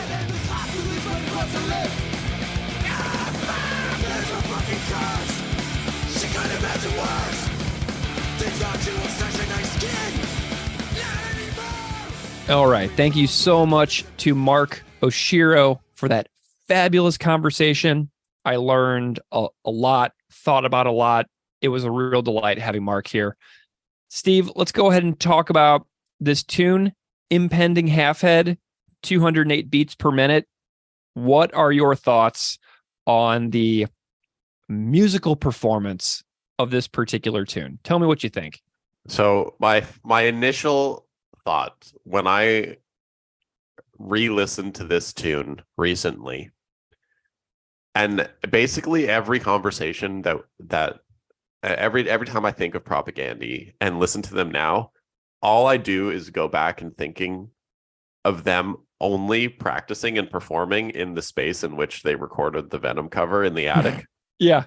And I picture them jamming on this song in that attic and Jord playing the song on drums in the attic. And it's just swelteringly hot up there in the summer. And he's just going insanely fast, sweating buckets, trying to like keep up the beat. And it just, that's all I can think about now. And maybe that Venom episode really ruined everything for me because now it's just hilarious. But that's what I think about when I hear this song. I think about Jord just going a million miles an hour up in that attic, sweating buckets. I love the fact that the band, they must have been like over 30 years old when this came out. So, thinking about these grown adults, playing a song like this is really exciting because it's got that like a youthful, energetic exuberance that you would expect from teenagers. So to me, whenever I think about the band, I think about their sense of humor. I think about their sense of wonder and them connecting to the stuff that spoke to them when they were like 13 and 14 years old. And so to me, that song really carries on that tradition of that kind of stuff. You know what I mean? Like stuff that they loved when they were a kid, having that come out, even though they're, getting further into adulthood at this point. It's got such a great youthful intensity to it, this song. And I think that obviously it's intentional, but a lot of the other songs that they put out around this era and since then don't have that. Mm-hmm. Yeah. Yeah. So I've got a couple details here. I looked at the Sheet Happens guitar book, and that book was transcribed by Sungjung Park at Sheet Happens. I've never said Sungjung Park's name here on the podcast. So whenever I looked at who did the transcribing for the guitar book, I felt that giving a little shout out to Sungjung was a nice gesture. The book was edited by Chris, Sungjung Park, and Luke Hoskin. Luke from Sheet Happens and also of Protest the Hero. And according to the book, the tuning is a DAD GBE. So some of the guitar on this song is very impressive, especially under the choruses. The riff is super cool. And I went through and watched a playthrough video by Clem from Last Note, who does playthrough videos of every single Propagandy song. And the chorus riffs on here, like under the fuck part, you know what I mean? It's da-na-na-na-na-na. Like there's some really cool little licks that go on in there. So there's some really cool little riffs that they sneak in for being such a short and fast song. Underneath the verses, it's a lot more straightforward riffing, but man, that stuff under the choruses and under the little transition parts is really, really cool on guitar for being how short this song is. It's very much, I think this song is a hidden gem in the catalog because it's just so different to what we're used to getting. Yeah. Jord is wonderful. Jord's got the little transition sections that connect the verses and the choruses and the bridge. The vocal performance is a completely unhinged Kowalski vocal performance, like that fuck part that I just like sung. That scream is one of his best all-time vocal moments, where he just lets it rip on that part. Like, that is such a great moment. If you listen to it extremely closely, I think that you'll appreciate that oh fuck part that's like so good on this song. I would love to see if it ever exists. Not it doesn't, and we'll never ever see it, but I would love to see the video footage of Todd recording the vocals of this in the studio. That would be so cool, because that little scream that he does in the middle of this song, going into that chorus, is completely amazing. And he like goes up like an octave or something. It's just a really intense standout moment in the song that really, like the Big Lebowski, ties it all together. It's just that scream in the middle of this song that really brings this one together for me as far as like the performance goes. Yeah, and I want to, before we just get away from the drums, the part where Jord is like doing the beat, using the floor tom. Yeah. Where it's the bridge part where there's just like single guitar note plucks. And he is motoring on that beat. And I'm like, man, it sounds exhausting just listening to that. Yeah. Do you have any particular thoughts on like the recording of this album? So I have, like I said earlier, I have the green and white double vinyl version of it, and I find the sound is very muddy on the recording. It could just be the pressing of vinyl that I have, because when I listen like streaming, it has a different quality. Do you like the digital ones that you hear a little bit more? The digital ones are much more clear. Yeah. And it could just be this press of the record that I have, and maybe it was fixed in like the newer presses or something, but the one I have is super muddy, and the drums are not super defined on it. It's hard to really describe, but it's not the best of sound quality. Gotcha. Well, let's chat about the lyrics a bit. I did a little bit of digging, and there's a little bit of history.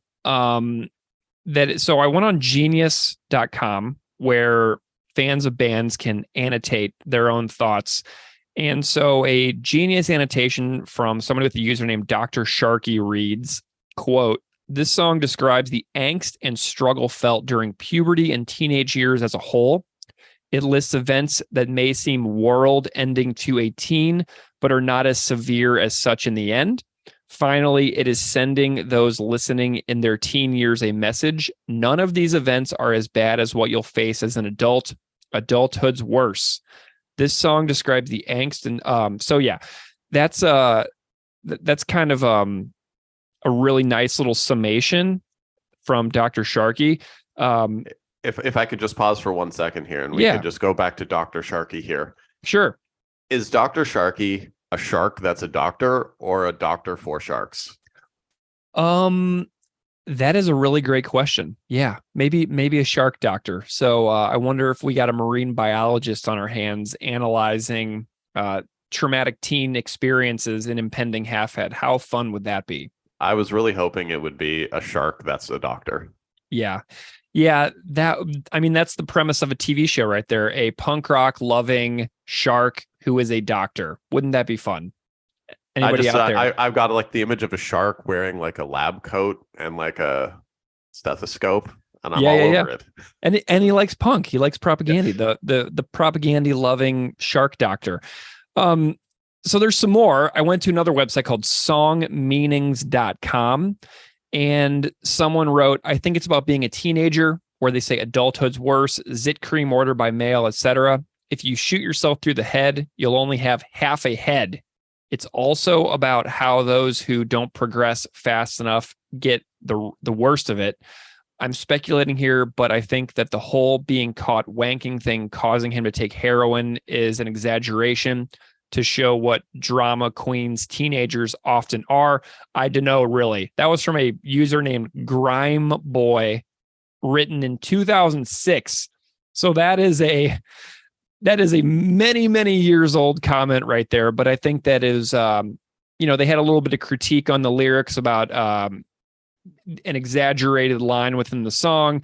Also, the imagery of a teen with, who has committed suicide having half a head was like really a jarring thing for me to read.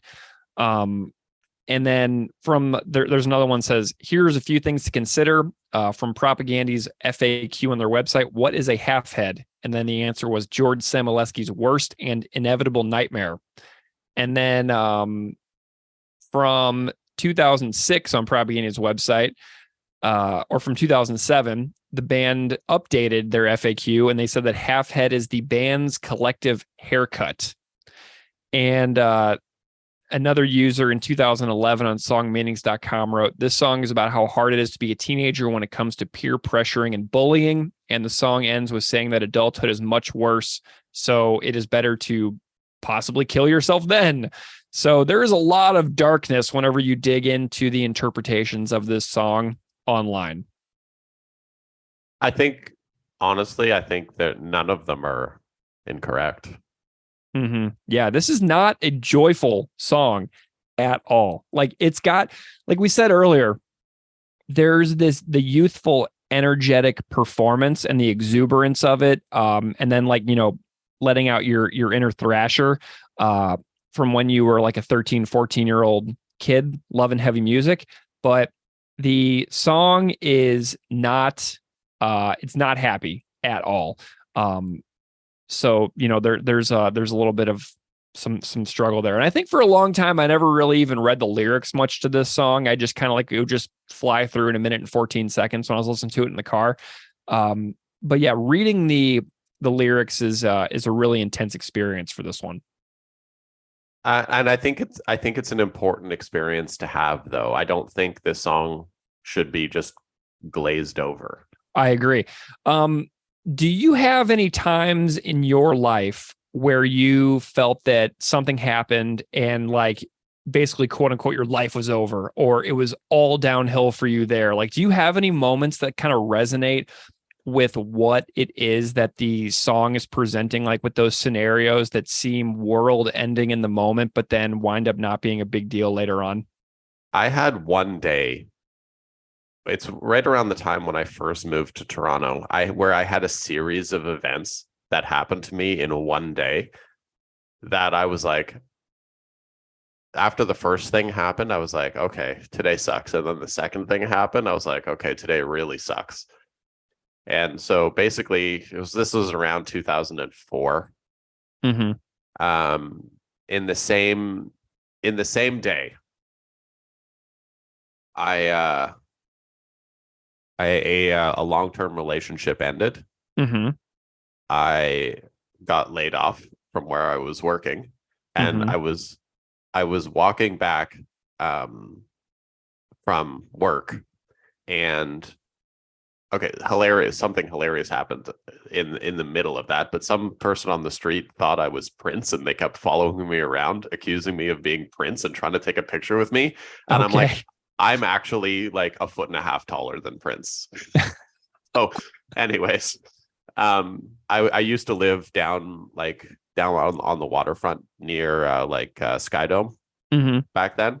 And I was walking down near the stairs, near the CN Tower. And my relationship ended and I got laid off from work. And then I fell down the 20 stairs down by the CN Tower. And I was just laying on the ground in the rain, being like, I don't think it's going to get worse than this.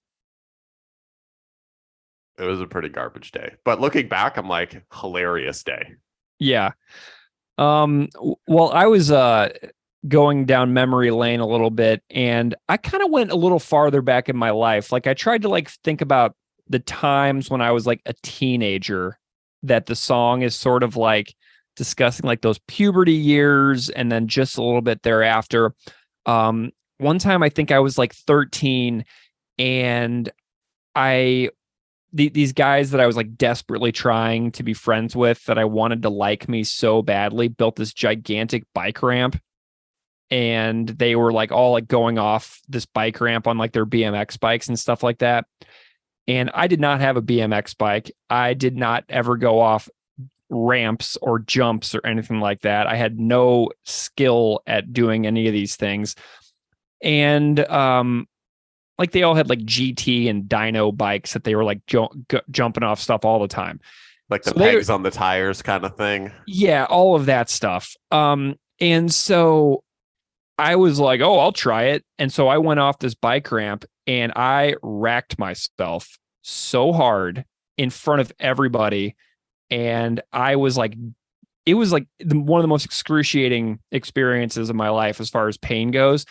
And they were like, oh, you're never going to be able to have kids now. Ha ha. And they were all laughing at me. And I had these huge bruises like going up like into my stomach and stuff like that. Like it was absolutely one of the most embarrassing and painful experiences all wrapped into one, where people were like literally laughing at me while I had like pain that I felt like I needed to go to the hospital like immediately. And so that was absolutely horrible. One of those moments that was described in the song. Another one is that for years I was a swimmer, and it was a sport that my parents forced me to do against my will. I begged to quit every single year, and they continued to make me do it. But the pool where my swim team would practice was in the high school where I went, and there were gigantic windows, floor to ceiling windows, all along the upper part of the high school, where the gymnasium room was, where the wrestling room was, where the concession stand for football games was. So if there was like an event at the school, there were people up in those windows watching people swim in the pool, like during swim practice. And so I was essentially like on display in a Speedo in front of my entire town for years. And every single day, people would be like, hey, I saw you in your Speedo yesterday. So that was basically my regular experience in school, was people telling me that they had seen me essentially in my Speedo at swim practice like the day before. And it went on for years and years and years. That was like my regular experience in high school. And it completely sucked. So it was, crazy. I'm curious as to if you have a different perspective on that now. I mean, I was in really good shape. You know what I mean? Exactly. I mean, like now it'd be like, I'd say without being, negative, I'd say the better part of the population cannot wear those. Yeah. And I mean, whenever I was like 14, though, I was like 6'4" and I weighed like 160 pounds. Like I weighed like 40 pounds less than I weigh right now. And I am not an overweight person at all. But I was like essentially like a pale 6'4" toothpick, just a total pencil necked goofball. And so in my view, I looked completely ridiculous, and that I wasn't pulling it off, quote unquote. I felt like I was just like embarrassing to look at. So, now, at 39, like it's pretty freaking cool that I feel like I could go to Brazil and rock one of those on the beach, no problem whatsoever, and feel pretty darn good about myself. But back then it was a very different experience. Oh, entirely different times. But it's just interesting how that same experience then, now you'd be like there'd be almost a sense of pride in doing it a little Totally. bit, right? Yeah, and it's kind of like the part of the song. I know that the song says adulthood's worse, but in this regard, the song is wrong, because that was way worse. And now I'd be like, fine, whatever. Like, here we go. So another one that I had is that I started losing my hair in high school before my senior pictures could ever be taken. So in my senior pictures, I have a receding hairline that was, I was constantly trying to cover up my balding forehead. My hairline was like a patch of dying grass retreating, like it defeated warriors on a battlefield, essentially. So that was a really crappy experience of my friends being like, wow, your hair is really, really going fast, huh? You know what I mean? And just constantly, endlessly mentioning it and referring to it. And so I basically spent my entire senior year going to the bathroom and meticulously manicuring the way my hair sat on my head so that people would like not mention my hairline for a single day of school. So honestly, one of the things I was most mad about at the band Propaganda was when they would talk about hairlines in their songs and they all had perfect hairlines. I'm like, you guys have no freaking idea what it's like to be a teenager actually losing your hair and then dealing with that in a high school. And you're singing about receding hairlines in your songs and you all have perfect hair. It was madness. I was furious at this band. I've never actually talked about this on this podcast, but I was really pissed at Propaganda for writing about hairlines while always having perfect hair. That's a hilarious. I love this story. Yeah. I have two things to add. One, it's something I experience kind of on a daily basis now. I think I kind of feel your pain. It's not that like obviously like my hair comes halfway down my back, right? But every time I take a shower, I'm like, oh man, like there's clumps coming out. Yeah. Well, and imagine like being 16 and waking up in your bed and there being like 15 hairs on your pillow. Do you know what I mean?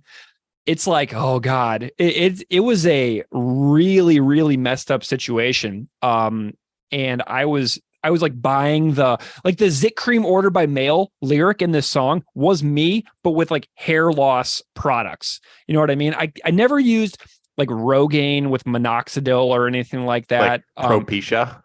Yeah, but there was other stuff out there that you could use, and one of them was like this like thing that you would rub onto your scalp and stuff like that. So I spent hundreds of dollars with my pizza job money on this like mail order hair loss reduction stuff that did literally nothing.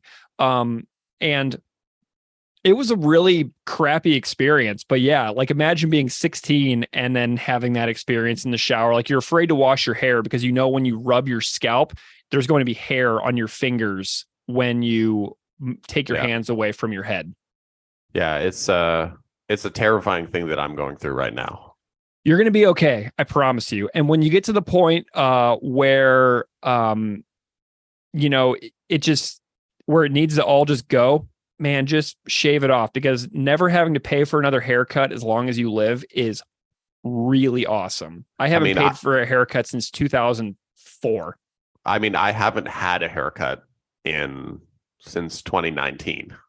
Yeah, I mean, Zoe's given me like a tiny little trim in the house or whatever, but like I haven't actually gone to a hair cutting place in a long time, but I've got super long hair, so. Yeah, you got a couple more years. Like you're going to be okay for a while. I promise you it's going to be okay. I will be your hair loss consultant, therapist whenever you need one. So let me know if you need to talk about it. And any of you out there listening who are balding, hit me up and we'll commiserate together, because I've been there, promise. The other thing that I wanted to discuss here was the senior high school pictures. Oh, and yeah. Again, massive tangent here. So I found out years later, because, you know, so in my high school, I think it's probably the same for all ones, but they have like in the hallways, they'll have like the giant pictures of all the graduates from each year kind of thing, like in frames. So like the 97, 98 year will have their own frame. The 98, 99 year will have their own frame. So that's the way it was in my high school. I don't know if it's the same in yours or. Mm-hmm. So I learned years later that my picture was the one that, like the later generations or later years, my picture was the one that everyone made fun of. Your picture? Yeah. Man, like this song is bringing out these memories, man. It hurts.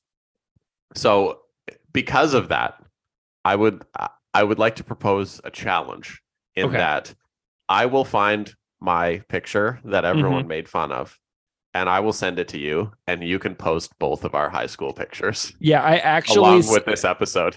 Oh, dude, actually, you're never going to believe this. So we're talking now. It's 10:28 a.m.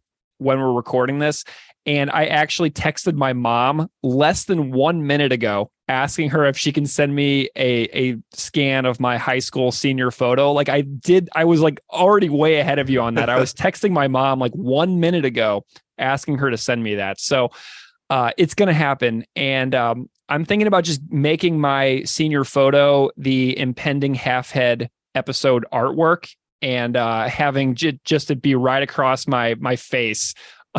So Yeah. maybe we'll do a couple of additions for the Impending Halfhead episode artwork that is our senior photo.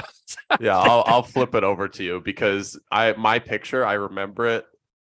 My actual picture was taken at 7:30 in the morning, Nice. and I took a shower in the morning, and then because it was the middle of winter, like I put my toque on, or whatever you guys call toques in the US. Yes, Zooks is good. I put my toque on, and then went to school for the picture, and then I took it off. My hair was just like full flat to my head, like toque head, and like my eyes had barely woken up, and it was just the worst picture imaginable. You weren't possibly also wearing those glasses that have like the tint in it, were you?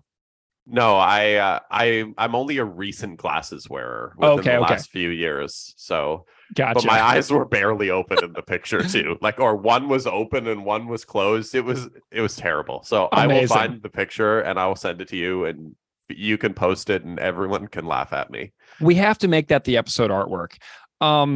So anyway, so those are some of my like super embarrassing stories. And you know, the imagery of before we get into the lyrics themselves specifically, the imagery of the "don't kill yourself yet" stuff, Mark Oshiro and I had a really great talk about that particular line during our conversation, because Mark has the Impending Halfhead tattoo of "don't kill yourself yet." The suicide rates in the United States are currently trending in the wrong direction. I mean, it's really important to acknowledge that this song is about teens who are like have a tendency to possibly commit suicide. And so this song has a really dark undercurrent of something that's really real in 2023. And I found an article on usnews.com the other day. There's so much information out there, but just a little bit of a brief overview that suicides among the youngest U.S. teenagers are rising for years and years before the pandemic anyway, with school stress and social media and guns standing as potential factors. And between 2008 and 2018, the suicide rate among 13 and 14-year-olds more than doubled, from roughly 2 deaths per 100,000 teens in 2008 to 5 per 100,000 a decade later, which reversed a massive decline that was happening in the 90s. So we declined for years and years, and then we shot back up. So suicide is now the leading cause for death for 13 and 14-year-olds in the U.S., according to Dr. Sarah Wood, who is a professor of pediatrics in Florida. And there's a study in a journal called the Annals of Pediatrics and Child Health, which, for years, studies have been charting like rising depression rates and anxiety and suicidal thoughts and behavior, and that things are getting worse according to the study. So, there's a lot of thoughts on like what is driving it, obviously, but heavy use of social media is part of the story. The pandemic is part of the story.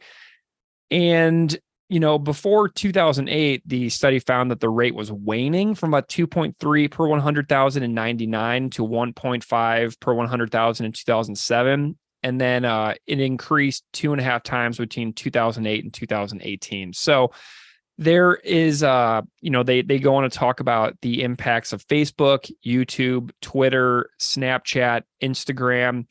And when you think about this song and the little anecdotes that are present within the song, we're talking about 2005. Twitter and Instagram are like post 2007-ish. So we're talking about a mostly pre-social media era entirely when we think about the context of when the song was written and how this song has only gotten more and more poignant and direct with regards to what is going on with teen mental health. And so it's pretty shocking when you think about the fact that this song was written before our current era even really existed. You know what I'm saying? This was prime LiveJournal, MySpace, Friendster era. Yeah.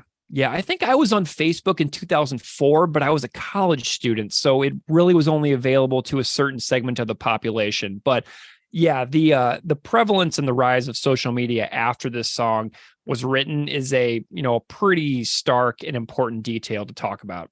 And it's no wonder, like obviously we know social media and everything plays such a huge role in people's mental health, especially young people's mental health. Like we mentioned it on a past episode, but like I can't even imagine what it's like going to high school in today's world. Well, I got a soon to be 10-year-old who's going to be finding that out in a couple of years. So, so far so good. So far she's happy and healthy and got good friends. So I'm just hoping that that her experience continues on that path of being mostly positive. But we'll see. It's all part of the process of being a parent in this day and age.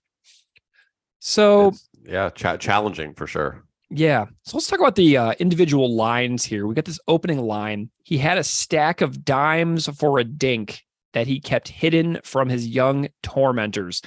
The imagery here is pretty powerful when you think about being a grade 7 boy in a locker room doing dress out.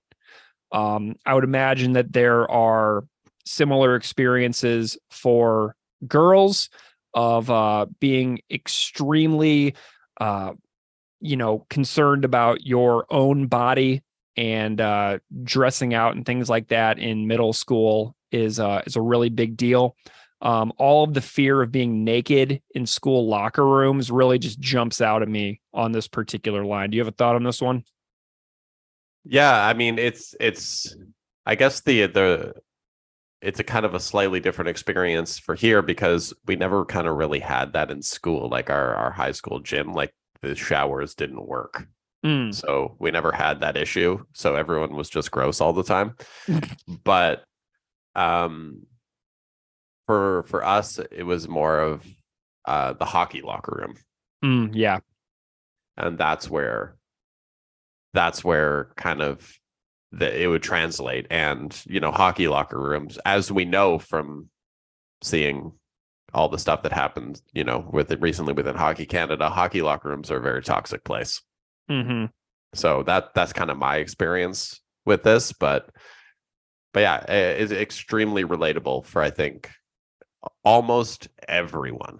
Yeah, for sure. And I mean, for me in a Speedo, I was like getting full on naked in locker rooms every single day of the week for years, and then going to practice and then getting out. And like now what's really common in swimming is to like have the full knee length shorts that are, very tight and obviously still very revealing, but having them go all the way to your knees is a lot different than having them hug basically like what is like essentially a bikini line, when you're a kid. And so I think there's a big culture shift in the way that the sport that I was in has shifted toward a longer pair of shorts for swimming practices.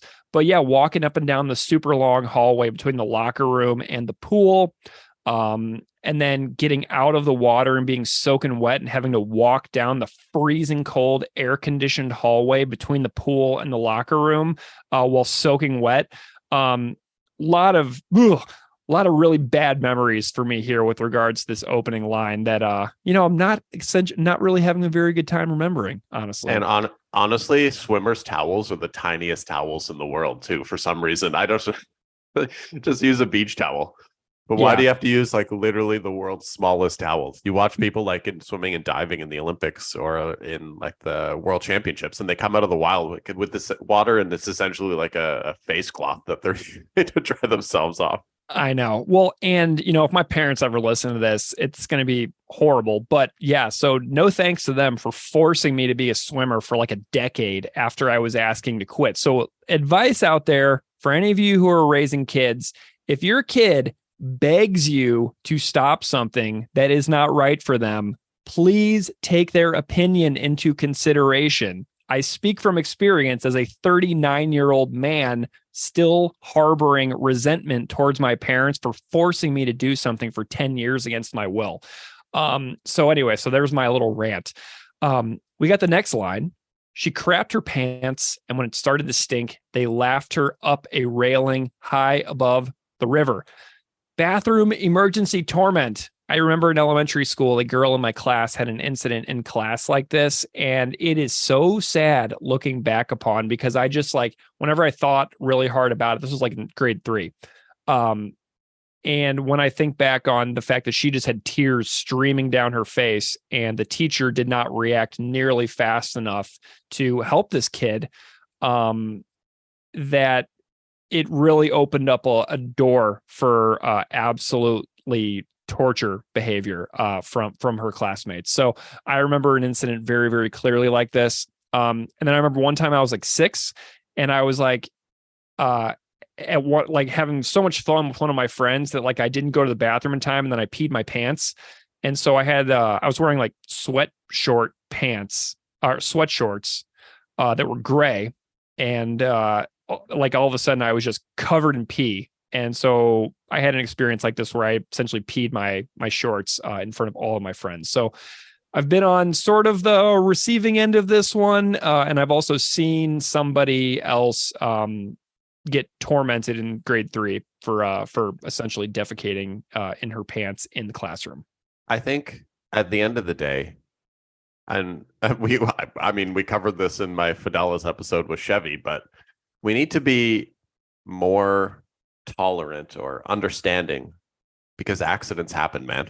Yeah, for sure. And I think the person who had the accident already feels horrible enough. Mm-hmm.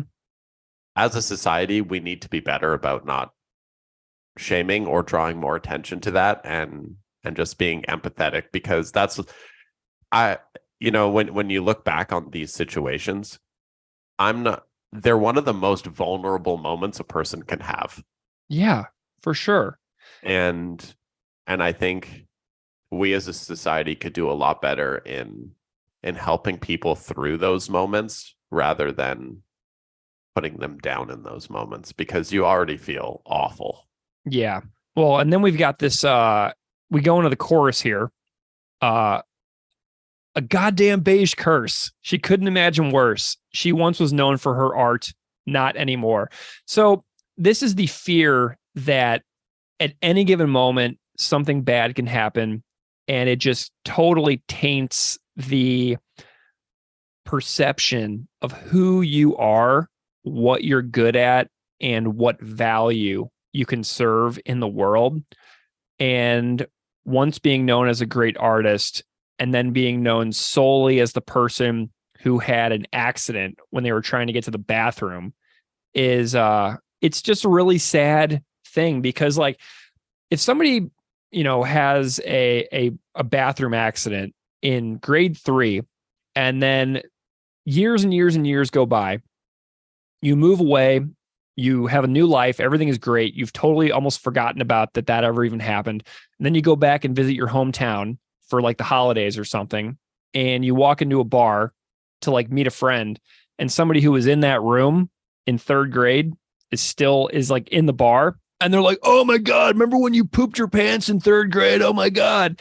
And then all of a sudden it just comes back, because people have no tact when it comes to not going somewhere that they don't have to go.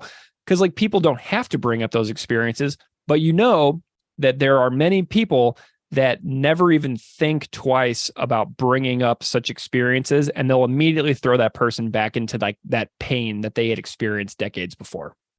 That's something I think, myself included, needs to be better about. Not that I'm walking around shaming people for pooping their pants, Right. but like in terms of thinking before you bring up something from the past, because it the other person may not remember it as fondly as you remember it. Yeah. And I think, it's something that I'm definitely guilty of, but I think, and it's something that I'm oddly enough, I feel like I'm in therapy right now, but Yeah. I feel like, it's something that I'm legitimately going to commit to being better at, as to thinking before I bring up stuff that I thought was hilarious. Mm-hmm. Yeah. Like there's a few friends that I can think back on from when I was like 17, 18, when I started losing my hair, and who brought it up every single day. Who, if they were to listen to this, they might be like, oh my God, I really was kind of a jerk to you when you were going through something that I have no knowledge of how that felt.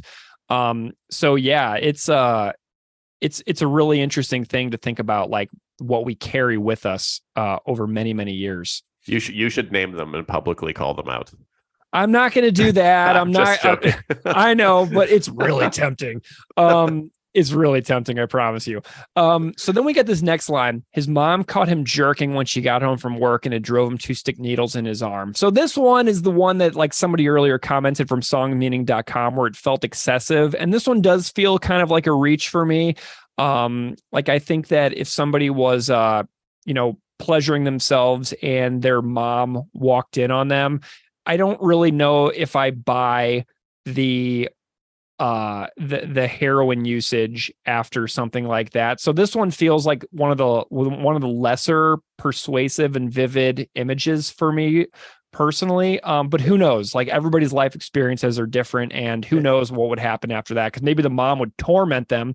Maybe the mom was some kind of like purity culture kind of person who would then go on to shame them relentlessly for religious reasons for the next months and months and months. So we don't know what the mom's behavior is in this kind of situation, because it really could be like no big deal, and then the heroin usage would feel excessive.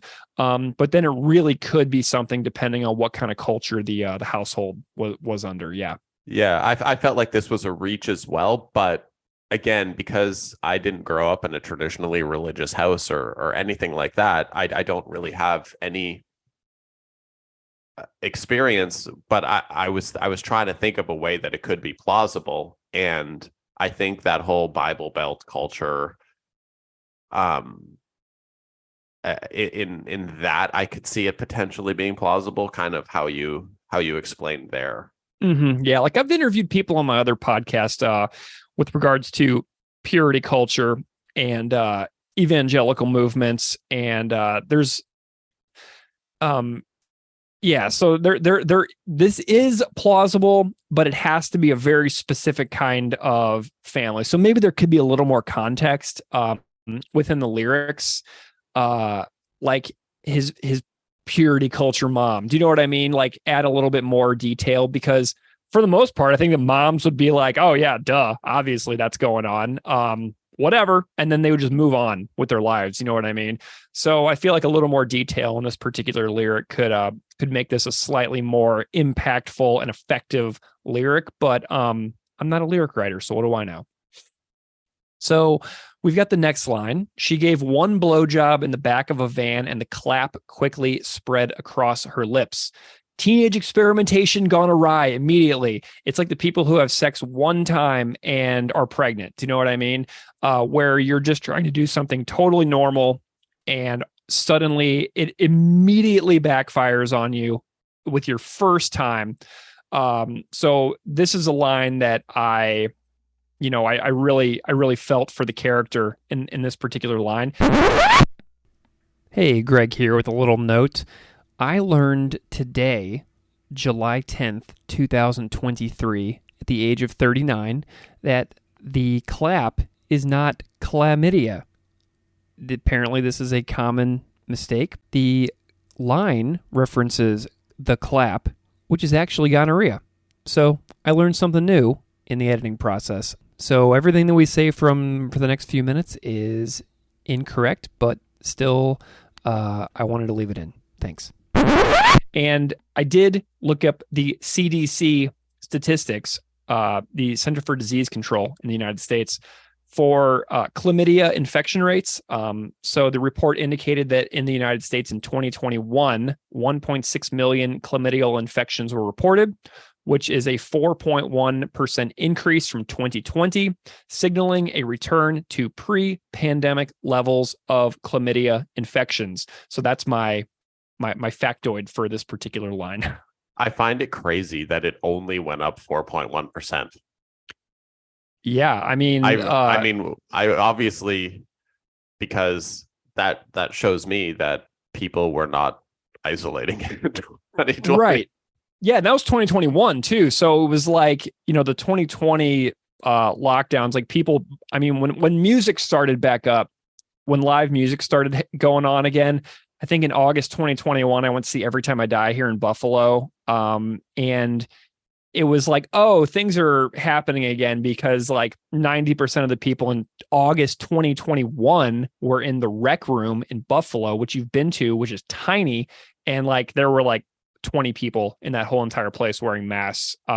So it was an explosion back into social living right at the end of that. So it actually is kind of surprising that the chlamydia infection rates were honestly like so mild, I guess. I don't know, 4.1%. What do I know about this stuff? I don't know if 4.1% is a lot or not. I have no clue.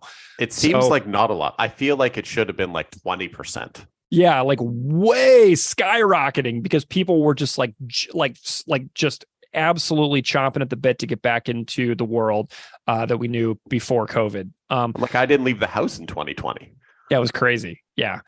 Okay, so then we've got the fuck, there's a fucking curse. Like, the best sung vocal on the song is this line where he like screams. It kind of goes up a little bit of an octave. They thought she was such a nice kid. Not anymore. I love that scream. I just got to go back to it over and over because it's so well done. One of the most intensely sung moments on the entire album, I would say, is that line. Agreed. So then we got the bridge, a bumpy road for thimble dicks and pubeless dweebs, you with the natural perm, the brown-toothed, the bald-spotted, bottle-glassed puds, fucking halfhead, bone-racked spazzes with limp handshakes, zit cream ordered by mail, no-boobed girls, man-boobed boys, his mom picks his clothes and she smells like pee. Wow. So much going on there. If you think about Ego Sum Papa from Today's Empire, Tomorrow's Ashes, it talks about the kid in the corner with sweatpants, blue socks.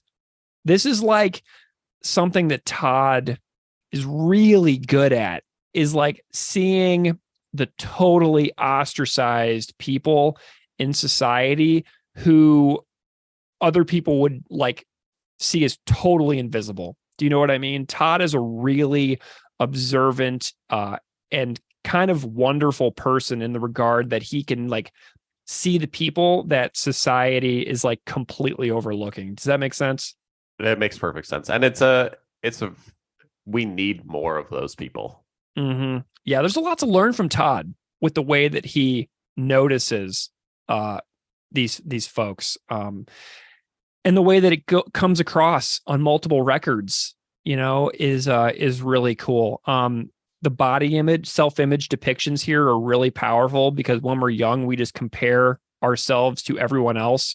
So the no boobed girls, man boobed boys line is really powerful because of the ways that we're constantly comparing what we look like to everyone else. And as a guy who walked around in a Speedo for years, you're comparing yourself to other people physically. Like, I assure you that line is not an exaggeration in any way, shape, or form. The more you mention the Speedo, the more that's going to wind up that picture is going to wind up needing to be the this episode. Well, and it's so funny too, because I'm actually holding the liner notes for Work Quantity is job number 1 right now. And here's the picture of Todd wearing the American flag, like thong underwear or Speedo. So yeah, it's fantastic that has sort of become a recurring theme throughout the episode. And then there's literally pictures of Todd right here wearing exactly that on the liner notes in front of my desk. It's hilarious. Yeah. Thinking back on the discussion of internet culture from earlier, it's important to remember the song came out in 2005 before the total and irreversible takeover of social media occurred. So all of these things, just imagine them as DMs in your Instagram account, relentlessly from people at your school. And then on Snapchat, where like the messages, them like once you read it, like they disappear and they like expire, and then there was no like trace that it ever even existed.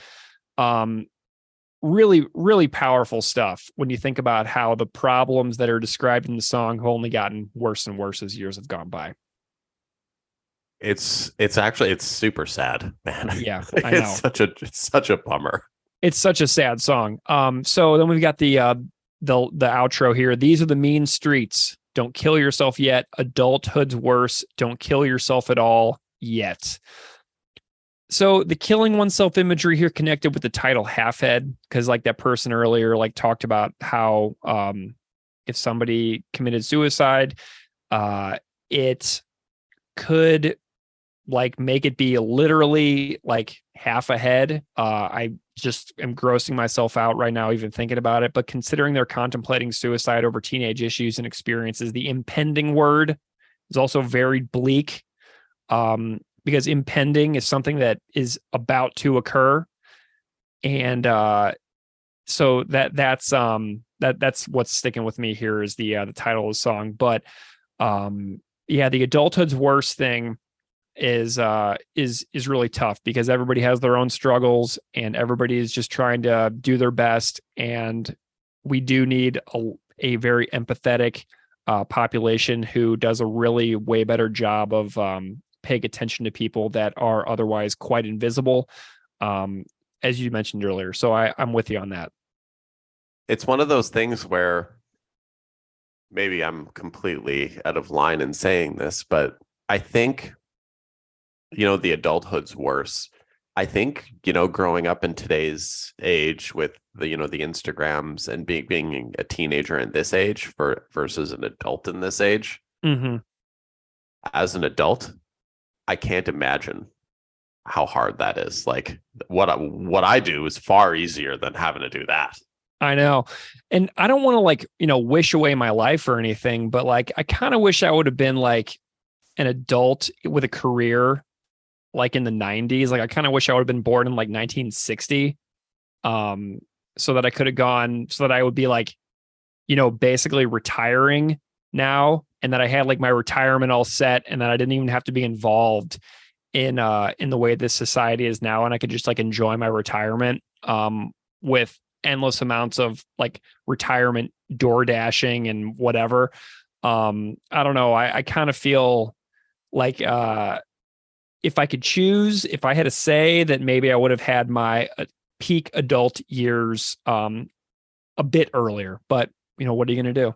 Yeah, I mean, at this point, I wish that any of us have the ability to retire. Yeah, it's probably not going to happen. We'll see.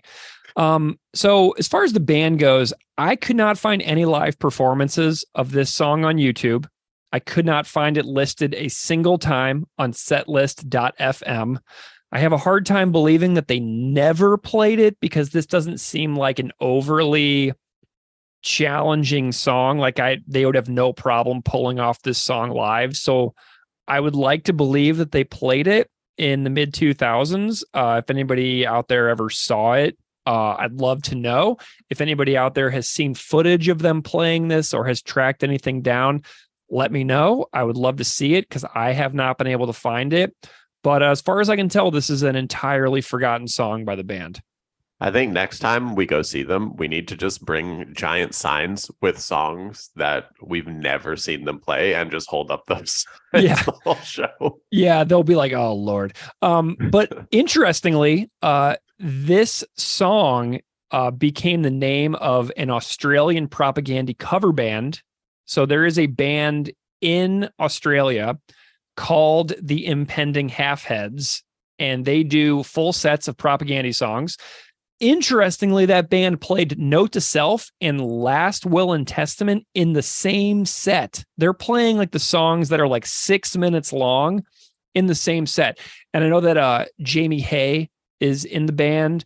And I know that Kai Smith, who was in a band called Local Resident Failure and does those like chronology YouTube drum playthrough videos, is in that band. So there's a really cool Australian propaganda cover band called the Impending Halfheads that I know a couple listeners of the podcast have actually seen. So just wanted to give a cool hello and quick shout out to Jamie and Kai who are doing Impending Halfheads. I hope you all keep playing in that band because it's really cool and it sounds great. That's awesome. Yeah. I found a couple of guitar playthrough videos on YouTube, one by Alexis Duveau, who I believe lives in Quebec. We mentioned Alexis' playthrough on the Dark Matters episode, and it was really cool to see Alexis' work pop back up when I began digging into YouTube for this song. So go follow Alexis Duveau's YouTube channel. And then also Clem Last Note has a playthrough video on his YouTube page, which is close up, and you can see the riffs that I was talking about zoomed in really, really nicely. And someone on YouTube said about the song, this is the best lyrics of any propaganda song, LOL. So I'm not sure if the LOL means that they're joking or if they think that it's just the funniest propaganda song, but somebody on YouTube did say this is the best lyrics of any propaganda song, which I found fascinating. That's an interesting comment. Yeah. So takeaway for me, very dark song. It speaks to all of our own vulnerabilities about how we are afraid of having our lives ruined, when in reality, those moments can almost always be transcended with time. But in the moment, the pain of waiting for ridicule to end can seem like an endless cave of darkness where no light can really be detected. And then the extreme measures taken happens far too often to escape those moments permanently. So it's a very, very bleak, dark song, but you know, it's a good one. It's a really important song, talking about some important stuff, as you can see. I think you summed that up perfectly. Thank you. Well, go ahead and give this one a rating for us then. I'm giving this a 3.8. I'm giving this a 2, not because I don't like it, but because I just feel like that's where it lands for me. That's totally fair. I mean, it was in my top 5. I got to give it something. I know. I was delighted that it was in your top 5. I love that our top 5s were like, you know, a little different. I love that we both had Cut Into the Earth squarely at number 2. I thought that was a nice surprise, considering the band never plays Cut Into the Earth. And but wow, what a great song. Anyway, getting off topic.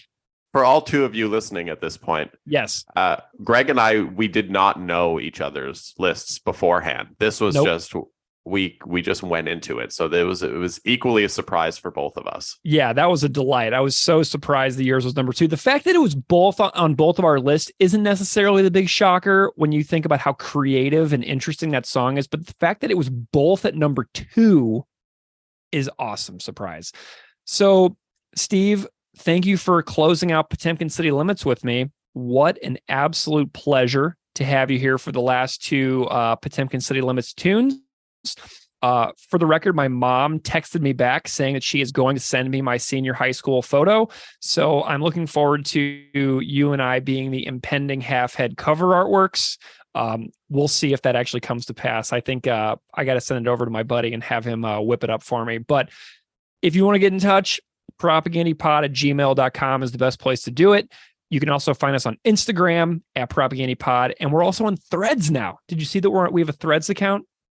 I did not see that because I'm trying to avoid it. Yeah, I gotta tell you, I I'm on Threads, so we'll see how it goes over there for the time being. But hit us up if you want to chat. If if you have any comments or thoughts or anything on this episode, we always love to hear from you. Thank you so much for listening, Steve. See you next time. See you.